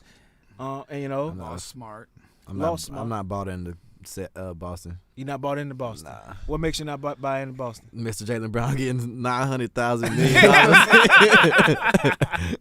Being the highest paid player in the league. I'm not, bro. You're not even the best player on your team, and now you're the highest paid in the league. Like I just don't. Nah. I'll say this: if they had gotten Dame, I would have put him in the front of the line. But Boston? yes. Yeah, But for sure. I think Boston really need a true point guard over there to handle stuff because between the two of them, turnover machine. Yeah. Yeah. Especially Late in the games. Late in games. Late in games. Late tough games. Yes. And they Yeah. So just they- lost Marcus Smart. So like, Exactly. So now who you finna go to? who you finna go? They have the one guy that came over from Indiana. Brogdon. Brogdon. No, Brogdon. he's gone. No. Brogdon? Brogdon's there. I thought he was Brogdon's there. there. The other one left. No, Brogdon's gone. One of those guards stayed. Brogdon's gone. White is there. White's White there. is And who still else? there. That's about it. Brogdon is gone. Yeah. Where'd Brogdon go though? I White is then, better. Then as he a got reserve traded with the guard. Wizards. Did he? As part of that deal? Part of that deal. Then he got Oh. traded with the Wizards. I don't know. I don't know about that either. Yeah, Yeah. me either. But But I mean, that being said, I mean, I don't think Boston's going to be bad. Yeah, no. No, They're I just just not. don't- They don't have now they still got the Brogdon. right They pieces got him? where you'd Okay. say that they're going to win the East. Yeah, I don't think But they're I gonna don't- pull it out. I don't think so either. I would put Milwaukee. Just You would put because Milwaukee over just because of a Dame right there. Yeah. And I don't think Boston got somebody with that it. Like, you I'm feel not a me? I'm not a full believer in Tatum. Like it's there, but He it wanna ain't shoot too many there. damn jump shots. Yeah, no, it is funny. Yeah, he does settle He for too wanna many shoot shots. too many damn and step backs. And That he's is true. too sloppy with the ball. Yeah. They trying to force him to be that playmaker, but I think he's best off of being that scorer. Just That scorer. assassin scorer. Yes, assassin scorer. Let somebody else handle that. But the problem is when you have two dominant ball scores like that, Jaylen Brown and Jason Tatum, what does that leave for the point guard to kind of Right. lead things where to go? So I know that's where the front office and the coach are thinking when they're in there. It's like, well, I mean, yeah, could we use a Chris Paul or something like that? Maybe. But these guys have the ball in their hands so much. Mm-hmm. But you would want to kind of structure a system where late in games you can have somebody that facilitates and allows those two guys to catch at their spots Exactly. and not have to dribble to So their much. spots. Yeah. So much. That, Yeah. if you can create a fluid offensive system that prioritizes that, I think you can maximize their ability. Me personally, I think Tatum has more leverage in the post. He has better footwork than Jaylen Brown. I think Jaylen Brown needs to dribble off the ball to get his shots off. 'Cause I don't think he developed a post game as yet. No, not Nah, Jaylen. So I think Jaylen Brown could be down. I mean, Tatum could be down there more. Yeah. Yeah, Brown is. I mean, he's undeniably an athletic guy, but there's a certain awkwardness to his movement Facts. that I think contributes to some turnovers and like lack of footwork to be efficient in certain spaces on the floor. Yeah. This goddamn camera, man, it's adding 20 pounds to me, man. I'm not that big. It ain't the camera. It's Burgers. poor diet, fried foods, alcohol, spiked lemonade. Yeah, I'm about to say I don't drink alcohol. I drink spiked lemonades, man. It's much different, man. All right, so again, man, the big game is this Saturday, GM5 Championship, Squad X versus Game Time Elite, 11 a.m. at Seminole State College. You guys bringing people to come watch y'all, man? What we doing? Oh, nah. It's normal day in the office for me. Normal day in the I office just for you? show up. With his laptop. Is With the too. work laptop coming? Work laptop coming. gotta get them coins, man. Stop playing. I got jits. I got kids out here now. Gotta get that money. What do you do that you work on a Saturday with a laptop? I work with FanDuel, so that is FanDuel. required Okay. to have be working on Saturdays and Sundays. Okay. College football, NFL. You got the discount codes ready? Got them discount codes, but you feel me? I might help you out a little bit. Might get help. Depend on what you need. You feel me? I lose a lot of money as it is, but I mean, I'll link up with you. You just can't be in Florida though. You gotta be in another state. It ain't You're legal traveling, here yet. Bubba. I'm never here. All right, say less. Bubba's not here right now. I'm not here right now, man. What we talking about, man? TP, no, I'm somewhere every week, This man. is hologram Bubba. Hologram Tupac. All right, man. We got some end of the show to go, but we'll let you guys go, man. You know what I mean? I know you guys got things to do, people to see, babies to kiss. You feel Your me? baby's probably up past bedtime, right? Yeah, nah. He be hanging till midnight. He just getting started. He hoping to get that milk and turn up. Definitely appreciate y'all coming through, man, for sure. Appreciate y'all. Yeah, you Thanks. already know, man. Hey, we'll see y'all Saturday. Yes, sir. Yeah, we'll be in the building for sure, man. Yeah. TP, do who got to pay? Friends or do teams got to pay too? Other teams that didn't make the cut is what I'm asking. Nah. It's still They good? Okay. Yeah, it's still they still good. All right. Cool. Y'all still need me? No. We No, good. we We good. good. Appreciate you, man. Yeah. I'll hit All you up. Take it easy. We'll see you Saturday. Yeah, you know it. All right. So yeah, I had a couple more things to go, Pink. Cool. All right. Let's see here. Where we going Everybody here? got everything though? All right. Catch you Yeah, later. you know it. So Miami Dolphins, man. I love this team. I caught your energy from the text. Yeah. 70 points. Yeah, right now in football, and I'm not a team guy like you Right, are. yeah. I'm not ride or die for a team. I'm drawn to teams at any given moment, and right now the Chiefs and the Dolphins. To watch Pat Mahomes play, period, under any circumstance, and then to watch this Dolphins team play is absolutely enjoyable, man. Well, you're going to get the best case scenario because they play this season. Yeah, it'll be great. Yeah. I mean, it's like they're just so fun to watch, and I became interested in the Dolphins when they hired Mike McDaniel. Yeah. I do think he's a pretty special coach, and I think he's hysterically funny, but he definitely knows what he's doing on a football field, and he's got those guys locked in. They have such weapons and so much speed, like across the board.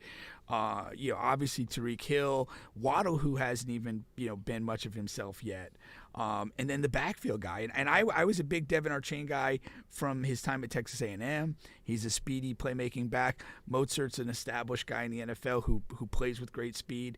They've literally just created this hyper fast offensive team that's just tough to stop. And Tua throwing on rhythm and with anticipation is it's beautiful to watch. It's beautiful to watch. And knock on wood, I hope he stays healthy, because this is fun football. This is one of those things that, don't be a hater. Just enjoy what these guys are doing, because it's pretty special. You gotta love it, man. I love watching them play, but I mean, I loved it last year. I mean, Yeah. this team was good last year before Tua got hurt. I mean, that's what derailed their season. I mean, they were looking really good. Yeah, no, the story of last season was when Tua played, the Dolphins were really good and fun to watch, but when he didn't play, they couldn't sustain his loss. Exactly. And he missed too much time last year for them to achieve everything they wanted. Yeah, it was a playoff team, but they got a tough draw. Had to go to Buffalo in the winter and try and win in there, which is a tall task. But And you talk about great front office work, because this is not like a coincidence or a fucking, like, this team is built around Tua's strengths. Yeah. You know what I mean? Like, yeah, Tua can't push the ball down the field, but they don't have down the field type receivers. They have guys that can catch it on 5-yard, 10-yard hitches or bubbles or screens or something and take it the distance. The key is you have to be deadly accurate, where you give guys time enough and room enough to run after the catch. And accuracy is a function of time and ball placement. Yeah. And that's the thing. Now, you could thread a needle on a ball that gets to a guy that, isn't, immediately tackled. Right. And that could be a great throw in its own way. But what the Dolphin offense, and whether it's Tua, whether it's scheme, I think it's probably a combination of both. Yeah. They create so many situations where their super fast, talented guys are catching the ball on the move. Yeah. And again, you say, and quite fairly, maybe he doesn't push the ball down the field, but they are so fast, they still get a couple of those a game. No, for sure. Where they go over the top. For sure. Even if it's not his biggest attribute. Yeah, he's not a bum in that aspect. He can get the ball down the field. I'm just saying his overall strength, of course, we all know is that accuracy in short quarters. Right. And their defense is not a pushover either. There's been growth on that side of the ball. Yeah, you're looking at a fringe top 10, but really ideally top 15 defense. And when you have that offense to pair with that, you have success. and what you have again, and you have a team that, like, when you watch them play, when you watch the interviews of the players and you see the locker room stuff after, they are a group that enjoys playing together. There you go. And the offense and the defense, they're going to pick each other up. They're just a very connected 53-man squad right now, and it's a lot of fun to watch. I hope they have continued health. And the crazy thing is, and I know, we literally had the discussion when Tyreek Hill went to the Dolphins that, hey, he's not going to have Pat Mahomes throwing to him or whatever.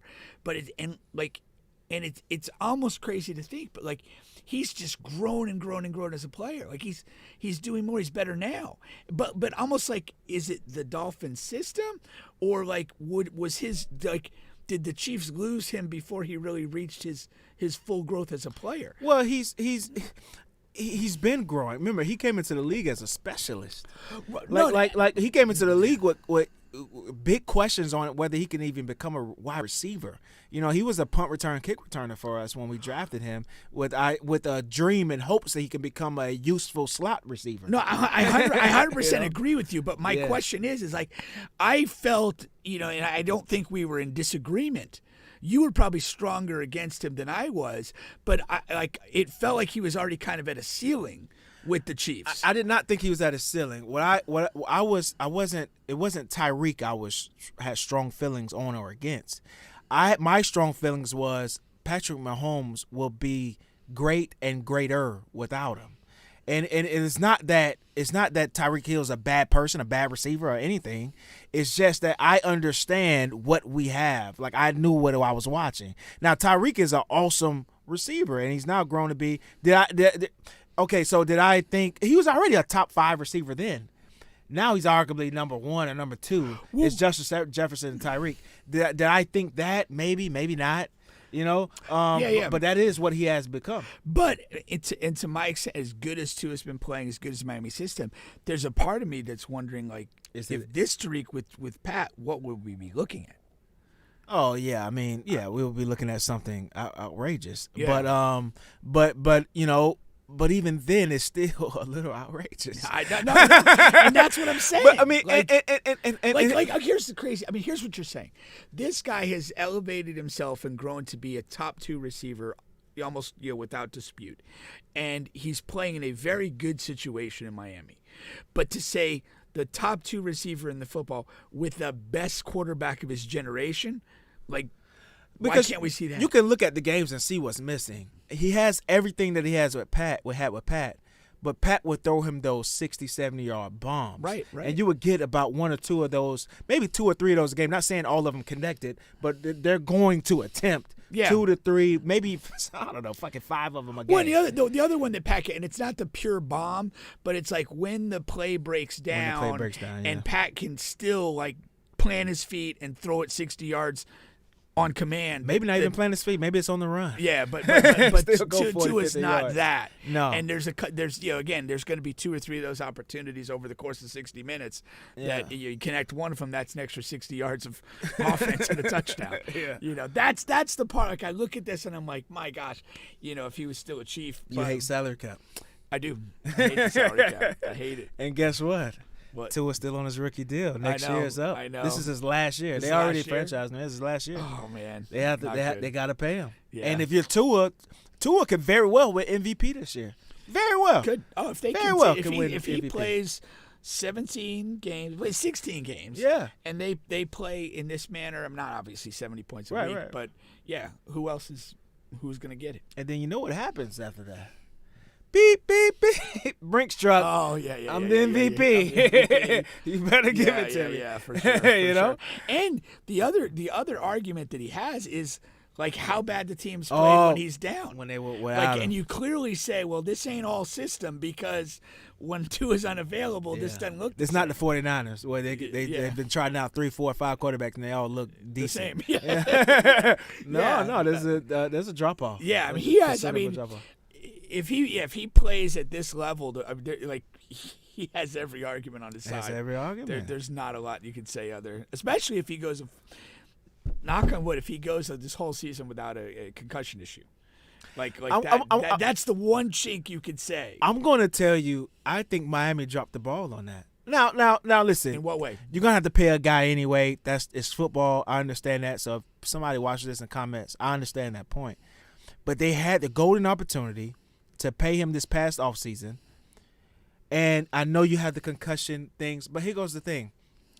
Are you going? Did you have real discussions about letting this guy go? If you did not, that was the time to pay him. You know what I mean? Because what else are you going to do? You were going to ride him for the next 3 years at the very least anyhow. Even if he came back this year and had some concussions, you weren't going to let him go. The only I again like when he had like the second issue, the one in the Monday or Thursday night game in Cincinnati when he hit the turf, like there was a genuine swell of people who thought he shouldn't play again. We talked about it. And if you have that, and I don't want this to happen, but if you have something like happened this year, like that's gonna grow more and more. That's pretty frightening. And again, if you're gonna say we're gonna give this guy $200 million guaranteed dollars or whatever that market is, and that's probably close to what it is. That's a tough pill to swallow. In a salary cap sport. It is, but what we don't always remember is there's always injury clauses and things. Like you can get out with no penalty if he can no longer continue playing football due to injury or concussions. Yeah, I think that you can insure those contracts. Yeah, so you have a pillow on that end. You do. It's just you have to know, okay, is this our guy or not? And the earliest you can identify that, the better, because if a guy comes out and have that monster season, you're going to have to really pay for that. Now, you got to pay you're going to end up paying anyway. Well, and the other thing, it's not even like identifying that guy. Like the reality is the quarterback market like goes up every year. Yes, like so that too. Whether you truly identify the guy or not, like the market in 2023 is going to be different than the 2024 and so on. So part of that, I mean the inflation of quarterback salaries, as it were, is far beyond the rest of the game. Yeah. So yeah, you're going to have an issue. So I mean there is an argument to be said. The earlier you can do this, the better. But a lot of teams, and we talked about this in other episodes, where you're like, the top 5 or 10 paid guys, and 4 or 5 of them are not playing at the level that they're being paid, and those teams are struggling accordingly. Yeah. So it can be. I mean, getting that right is critical. It's really critical, man. It's really critical, and the time to do it is now. 49ers. I mean, they just been blessed that they're able to find. I mean, this guy, Brock Purdy. I mean, he's the 7th round. He's like the cheapest of the cheapest. I mean, yeah. you can't go to Puerto Rico and find a chick cheaper than him. Man. He's a fucking steal. Oh yeah. And you can just load up around him, and it's ridiculous. And they have a strong team. But Miami, man, Miami's going to be there. They're going to, regardless. We're in this season. They're going to be there. Right now, you got to love Miami. You got to love the Chiefs. Miami have Buffalo this week. That's going to be a big test. Sure. I don't think they've had a test this year. Let me see. Let me make sure I'm saying that. The Chargers was a good game. I think that was a good test. That was the opener. And then you have two, below average teams in New England. Well, Denver is just a god awful team.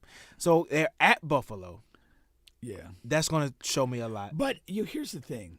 If you're the Miami Dolphins, would you rather be at Buffalo on October 1st or at Buffalo on December 15th? Like, this is a nice piece of scheduling. It is. You're going because up the there next in the time you fall. have Buffalo, which is in the winter of the winter in January, you got them in Miami. That's what I'm saying. That's a good thing for That's a for good the thing. Dolphins, That's a good thing. and their brand of football. Yeah. So, and you look at this too, like, divisionally, the Jets are kind of like out of it already as a serious factor.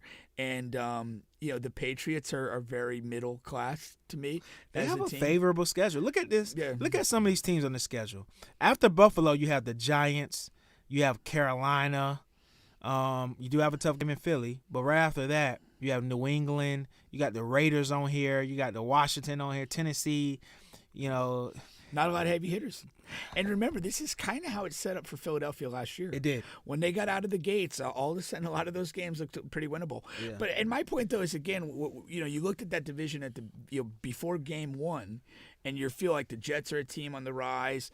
The Dolphins are on the rise. Buffalo has been solid for several years, and you never discount the Patriots. But like I said, already the Jets are garbage, and Patriots are like just middle class. They're not scaring anybody. No.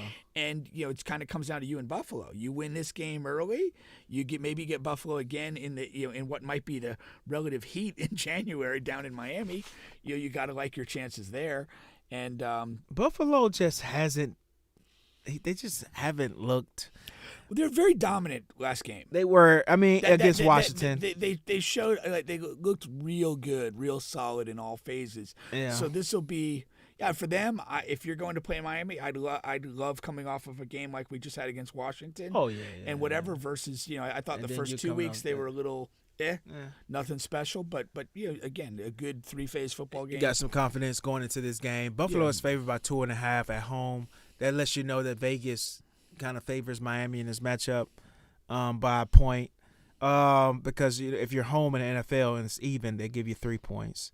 So we'll see It what is this an line early holds. statement game, though. It's early for both teams. Yeah, that's what I'm saying, for both teams, because Buffalo has kind of been the better team over the last 2 years. If they win this game, it kind of, hey, let's not get too carried away with the Dolphins. Miami. And by the same token, if the Dolphins jump on this one and win it, it really With the the new schedule kids on the opens block. up, and it's like, hey, this is the team we're chasing. Yeah. I like that. Probably one of the better games of the weekend, I'd imagine. Yeah. Any other NFL storylines you've been? Just the Paying attention dumpster fire that the Jets are. I mean, and it's they've got unhappy players everywhere. The coach, by rolling with Zach Wilson, is losing the trust of the rest of the roster, which is extremely dangerous for his sustainability. Now you look at Aaron Rodgers coming off of an injury. My immediate reaction was that he would certainly come back. Yeah. That he would not, as the great professional that he is, would not want to go out on an injury. He'd want to go out playing. But if this Jet situation doesn't get better, like, he might be looking at that saying, I don't want to come back to this. And it's a shame because they have some young talent on the team. They have some intriguing pieces. And when you don't have a quarterback that can play at all, it all looks bad. It just all looks bad. Yeah, I mean, and when we say at all, I mean just at all, man. And it's almost as tough as like you feel bad for him a little bit. Yeah. And you were kind of somewhat invested because you watched the HBO The Hard Knocks, yeah. The Hard Knocks. Yeah, and I thought you grow to like some of these players, and you're like, well, these guys might have a legitimate shot here to do something special, and it's just not the case. And I mean that's a dominant storyline just because it's like, okay, you have the coach coming out and he's taking the quarterbacks back every week. Maybe that's something he has to do. Or maybe he should take the Doc Rivers route and just say, hey, this guy's really not the answer. Who knows who is right? I don't know. But as the coach. Here's one of the things, like as a coach, your credibility is important. And if you continue to back the wrong guys, you erode that credibility. Mm-hmm. And, suddenly you're standing in front of that team and nobody gives a damn. Yeah. That's what he's got to be concerned about. And you got to, here's the thing. He's there day to day. We're not. But like, there's not a lot of signals on the outside that are saying the Jets have circled the wagons around Zach Wilson and they're going to fight their ass off for him. Right. And, you got to react to that. You can't just, go down with that ship. I mean, you don't want to bury yourself with Zach Wilson. Yeah. I think you need to get off. Another storyline I've been, and it's kind of, I guess, storylines, are just guys that I guess we expected to come out and have really good seasons. They just been struggling as themselves and as teams. So like Lamar struggle bus. like Lamar Jackson and the Ravens, they had high expectations. They actually and also they lost me my parlay last week. Yeah, 16 parlay, the only team that didn't fucking cover against a sorry team, and you had just thousands of chances. I mean, this is a game that went to overtime, and They lost to the Colts, right, on a late field goal. A Colts without Anthony Richardson. and you're just watching this game, and time after time the defense is getting Lamar the ball back. All you need is 3 points. You only fucking need 3 points, and they're getting the ball back. I mean, at least, no lie, 7 times. Seven times you get the ball and can't do anything with it. Yeah. And you have Trevor Lawrence. He's kind of been disappointing this year. I've watched the Jags. My son Cameron's become a Jags fan, so I've watched them, and they have looked poor. Right. And they look like a team that, like, you could just see, like, you can feel the trust eroding. Like, they're not, they can't get stops when they need them. Offensively, when they do get chances to do something, they're 3 and out or they're not finishing a drive. It's really all bad right now in Jacksonville as well.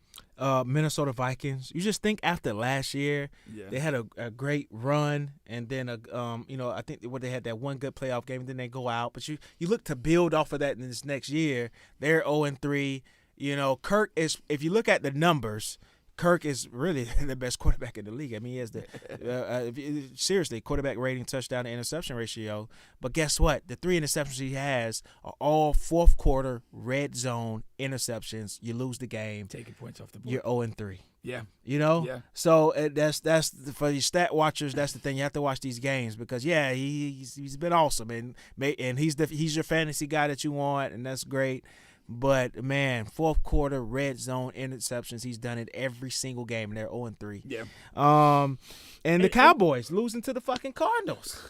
That was bad. Did you see the Josh Dobbs thing? I mean, I watched the game, but he made some type of comment. Yeah, no. Okay, so he's been a starting quarterback. Yeah. He's played pretty well, coming off a nice win. He goes to the Cardinal store on the facility, and he goes to buy a custom jersey. And if you go to like a computer's kiosk and you punch in the jersey, the size, the number, and the name, and he wasn't even listed on the roster on the computer kiosk. Yikes. Yeah, and he filmed it. And so it's like he posted it on Instagram. It was hysterical. He just won a game over the Cowboys. He can't even buy his own shirt. like, it's not a secret. The Cardinals are tanking. I mean, they got Dobbs in there just to hold up space from a front office standpoint. And like you said, they've been playing pretty well. I mean, they're 1-3 when you look at it. But even the 2 games they lost by 3 points here, 4 points the other game. Like, they've been very competitive in those games. Then you come out of those 2 competitive games and they put everything together in this one game against the Cowboys and win. And it's like I don't know what they're going to do there, but that's good. Now, you string some wins together. Maybe you try to rush, you start a quarterback back. Who knows? What, is there a timetable on Kyler coming back at this point? I haven't heard It's supposed to anything. be like midpoint in the season. He should really? be Okay. eligible. But what they're saying is, if they're 1-8 at that time, or 2 and whatever, 2 They and might 6, just shut him down for the year. They just shut him down for the year. And if you get a top pick, you either replace him or you trade the pick, whatever. Yeah. you have to replace him. I think you get a top 2, top 3 pick. But let's see what Josh does the rest of the season. So what do you, we got? Caleb would be the guy. Yeah, but there's a couple of guys. Who else though? You got Caleb. The Tennessee guy gets a lot of reviews. I know he Milton. whatever. Yeah, He's a massive physical talent, but I don't think he's put it all together. right. I don't think he's going to be great. May But, not be great, He'll probably be. but he's going to get a high grade. You know, he's He'll going to prob- be one of those combine guys. well, that come in. he'll probably be a little bit like AR-15. Okay. Like in terms of he'll probably wow people with That's his what I'm arm saying, and yeah. tools, and maybe that'll get him up in that discussion. Yeah. He doesn't. He's not like a unathletic guy, but he doesn't not a have runner. Richardson's No, speed no. and It's and all that it's sort of arm stuff. talent. It's arm talent. Yeah, crazy arm talent. Yeah. So And you there's know, a couple other guys. I'm not a Bo Nix guy, but he's I'm going not to a be Bo Nix he's going to be guy up either. there. Yeah. It's going to be a few go guys ahead and up take Bo Nix. there. Yeah, you're not Take scaring him off me. the board. Yeah. I'm not interested. I was trying to think though, who else is kind of up in that mix? Oh, Penix in Washington. Yeah, That's another guy. He's putting up great numbers. He probably and would go stuff. number 2, like as far as He quarterbacks could be in the wise. mix. Yeah. Yeah. I don't know. Like he's a guy I don't know too much about in the sense that like I hear his name a lot though. no, he's extremely productive, but I don't know too much about like his kind of attributes as far as like how he might be in a combine setting and those sort of things. I don't know if he'll show well in that. Yeah. But again, he's on his way to putting up astounding numbers, so that tells a lot of the story. But again, I just don't know too much about how he's as a physical talent, combine type talent, how that'll show. Yeah, for sure. So we'll see how this week. And the funny pans thing out. is like as of right now, you have Oregon, Washington, and USC all undefeated. Colorado, is obviously 3-1 and a big part of the story in a Pac-12 conference that's going defunct. It's kind of crazy. It's like they have some positive things going on, and here this is basically the last year of the conference as we know it. Probably the healthiest the conference has been in a while. It's kind of a crazy story to me. That when you look at that from that man, perspective, did we make the right decision here? Exactly. But it is. It's one of like there's these other commercial forces that are driving college football. Yeah. And again, it's like. You look, and you kind of like look at all this stuff, and it's like, if those guys are going to like the Big Ten, now you're going to have like the timing. Like, those Pac-10 games, a lot of them start at 10:30 at night. Are they going to continue to do that, or are they going to have to, obviously if you have USC going to play Ohio State. At Ohio State, you're going to have a 12 or 3:30 or whatever. But when it's going the other way, like you have Ohio State going out to play Oregon or whatever, like what are we doing with that? Is that going to now be a 10:30 p.m. game? Or are they going to, jigger it for TV to get it at 8 o'clock or 7:30? Like all that becomes, concerns. No, for sure. And how to handle things. Yeah. But I don't like that aspect of college football. I really don't. And I'm not like a conference traditionalist. Honestly, I'd almost prefer if you kind of created Division I football and capped it at basically 50 teams or 45 teams that are just, that are the best, the most commercially viable, and create a schedule and play that way. I'm not all about having these conferences, but the fluidity of it and the way that kind of like forces its hand on stuff. It can kind of get in the way of Because the reality is like if you just had, let's just say we had a 45 team Division I championship series, and you'd still basically just go geography for most of your matchups. Yeah. Whether you'd create divisions or whatever like you have in the NFL. Like that's the model. You'd have your East or West or North or South, and that's what you'd do. You'd cluster those teams, and they'd kind of play each other divisionally, and you'd have some cross-division matchups, which is fine. But like now you have division rivals like Florida State maybe going to the Big Ten, and Michigan's now your big rival. You gotta fool around with that. Yeah, I just don't like it. I don't like that. But, most definitely. All right. Well, I had one more little trending thing to get to before we ended the show here. Yeah. Just a weird thing that came about. It's really been going crazy on Twitter. I have no idea why, but it's funny. We like funny. We do. So they have this thing going on where it's boy math and girl math.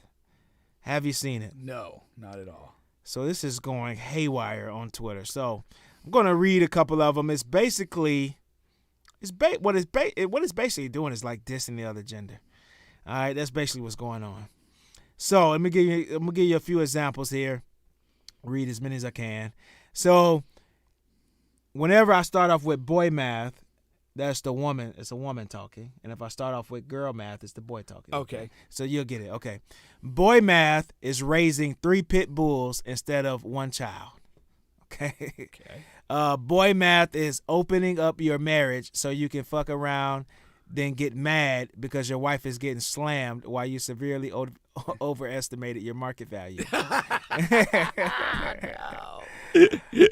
Boy math is being afraid of gold diggers when you only have 3 pairs of socks to your name. That is, I like it. Boy math is not being able to sustain a single healthy relationship and thinking that you can handle multiple by being poly. All right, now here goes some okay, girl math is going on vacation with 8 friends and coming back with 3. Wait, what happened to the other friends? Girl math is having a man that's taller, richer, older, stronger, and smarter while claiming to be his equal.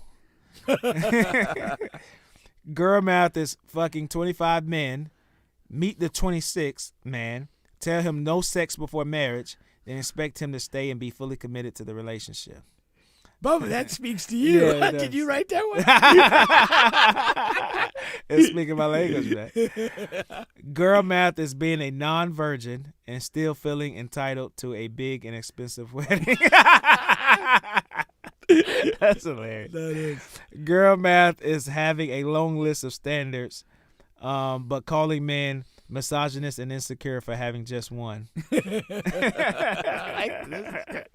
This is good.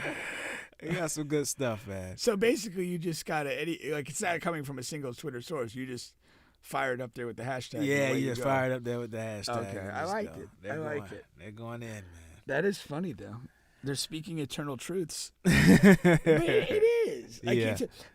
it's like all comedy. Like if it's not rooted in some fundamental truth, it's not funny. But like you hear these and you're like, yeah, I've heard people say that exact I've heard thing. people say that. Yeah. I've like talked to somebody who really believes that or thinks that way. No, that's for sure. No, I like that. That's good stuff. Oh man. I literally thought it was much more like boy and girl, like littler kids type stuff. So we're going to the game Saturday. Yeah, I'll go to You're the gonna be game. there. Yeah, I was happy it was at 11 because it doesn't really interrupt the college football schedule. Yeah. And we're off this week anyway, so Bye week early. yeah. Let's see what the game. I think he likes to divide the season into 4-game segments. It's kind of his thing. Let me see who the Gators play. I'm not sure. Do you know? I do not know. Not keeping up with the Joneses, huh? I never do. No, it's just not my thing. I know who we play, and then I'm interested in like the next best game. We have Kentucky noon. Yeah. I'm not a fan of. So we have a huge game against Tennessee. We beat them. Nobody thinks we're gonna beat them. I didn't think we were gonna beat them. Then we beat Tennessee, and then we get Charlotte the next game. Yeah. And really just barely beat them 22-7. I'm not excited about that. Coming off of a huge Tennessee win. I mean, if you look, the other side of that is that's probably why he schedules the Charlotte game, because he feels if we do win this or if we get beat, there's going to be an emotional tax to pay anyway. Yeah. So let's not have like a murderer's row opponent. Yeah. But I get that. But if you look at the other side of that, like we have what we knew, win or loss was going to be a big emotional game with Clemson, and then we scheduled the bye week. So we get a a thing. But I do think he has a theory where it's like you want to play like little 4-game seasons, and then kind of we got to this part 4-0, we get a week off, let's refocus, let's tighten up what we're slacking in, get a little healthier, and then play the next 4 games and see where we're at. No, that's for sure. So in theory, I like that. Yeah. But in theory, I like most of what Norvell's doing, so I can't dispute too much of that. No, you can't. But that was a mind-numbing game against Clemson. Like we struggled to get them off the field. Like they didn't they didn't dominate us, but like it was one of those things where that they outgained us in yardage. But then when you looked at it, it was like they ran 79 offensive plays and we ran 57, and so we didn't have a lot of offensive rhythm, a lot of any of that. We didn't run the ball particularly well, which kind of kept our possession short. And then their running game wasn't like gashing us, but it was doing enough. And they'd have these longer drives and really just kind of created a very out of rhythm game for us that we were in the hole most of the way. It didn't lead to overtime. I'm looking for you guys' schedule.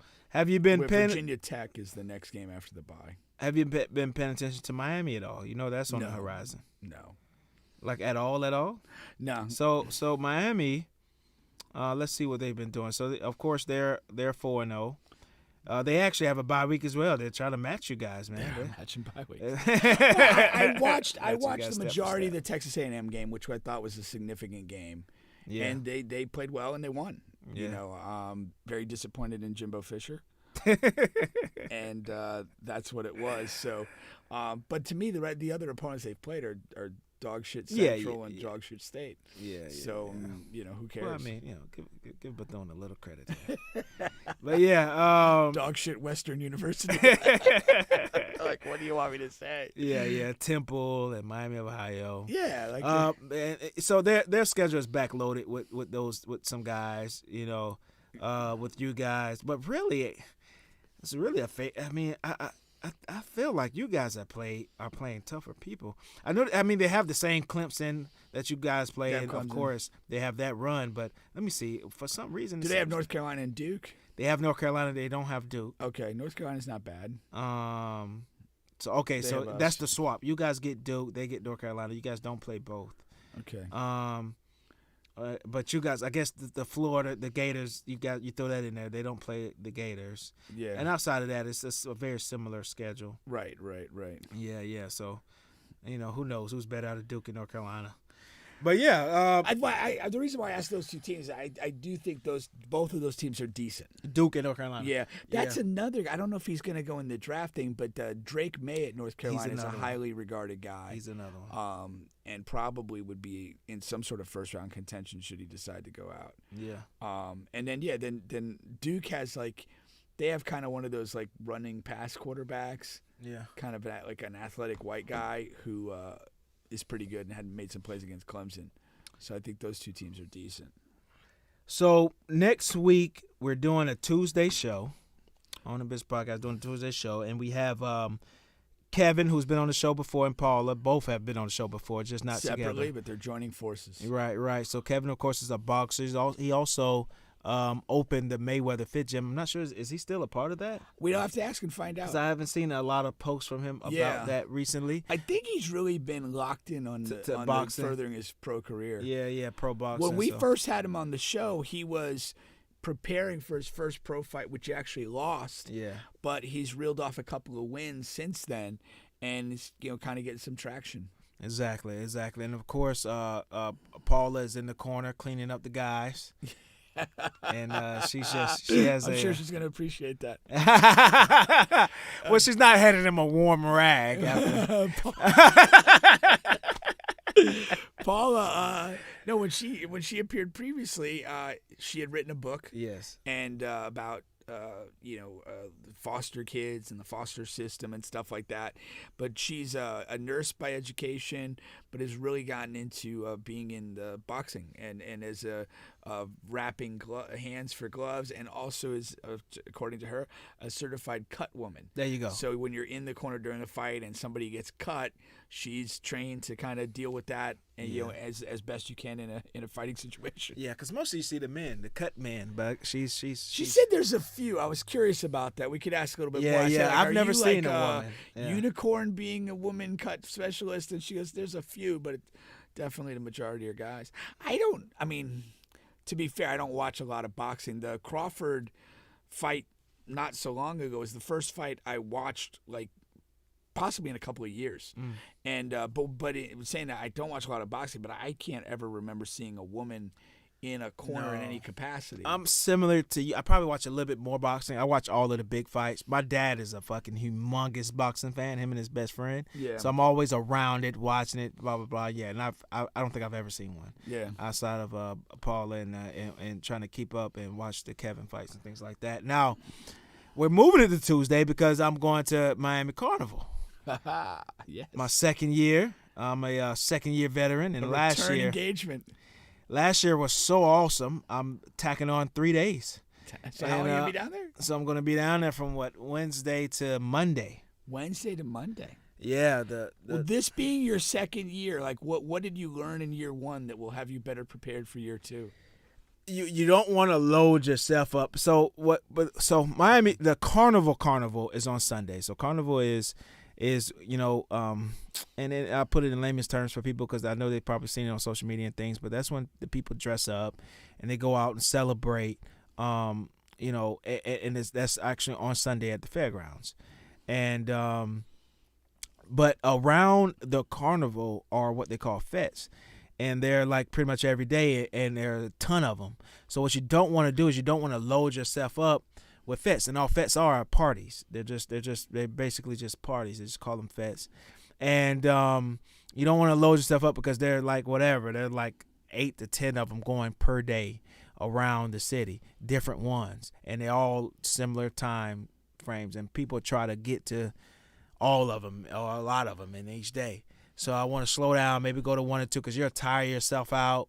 And you've already spent money on tickets, and you just say, fuck it, I'm not going to go to that one. You've already spent $80 on this ticket, and you're just not going to go because you're just prepay really for each of the fetes? It's best to prepay. Okay. Right? Because they'll be 80 now, but they'll be like 150 at the door, 140 at the door. So you got to be selective then. You should be. Okay. And that's what I'm going to be this year. Okay. Versus That's one last of the year lessons. when I wasn't. And you just prepaid for every fet in town. You also want to be. You don't want to go. So it's a ton of people. It's a lot of people. You don't want to. It's a lot of opportunity out there, and you kind of want to. You don't want to overexert yourself. You don't want to. It's a lot of coochie to be had out there. Okay, and you kind of want to, stay calm and go out there and go for the right reasons. What are the right reasons? What do you mean by that? You want to go and you want to celebrate Caribbean and African culture. That's what I want to go out there and do. I don't want to go out there and free my penis out and. Well, what's the downside in that? I'm not following. I think that was a real question. What? No, I mean you just, You're being real cryptic here. I mean, I'm not being cryptic. I'm trying to. Are you trying to say you only have so many rounds in the gun? No. I just. You don't want to be tapped out by Thursday afternoon. No, I just don't want to. These are strangers. I don't. Kind of. You might find those A's you're looking for. I might find those A's you're looking for, man.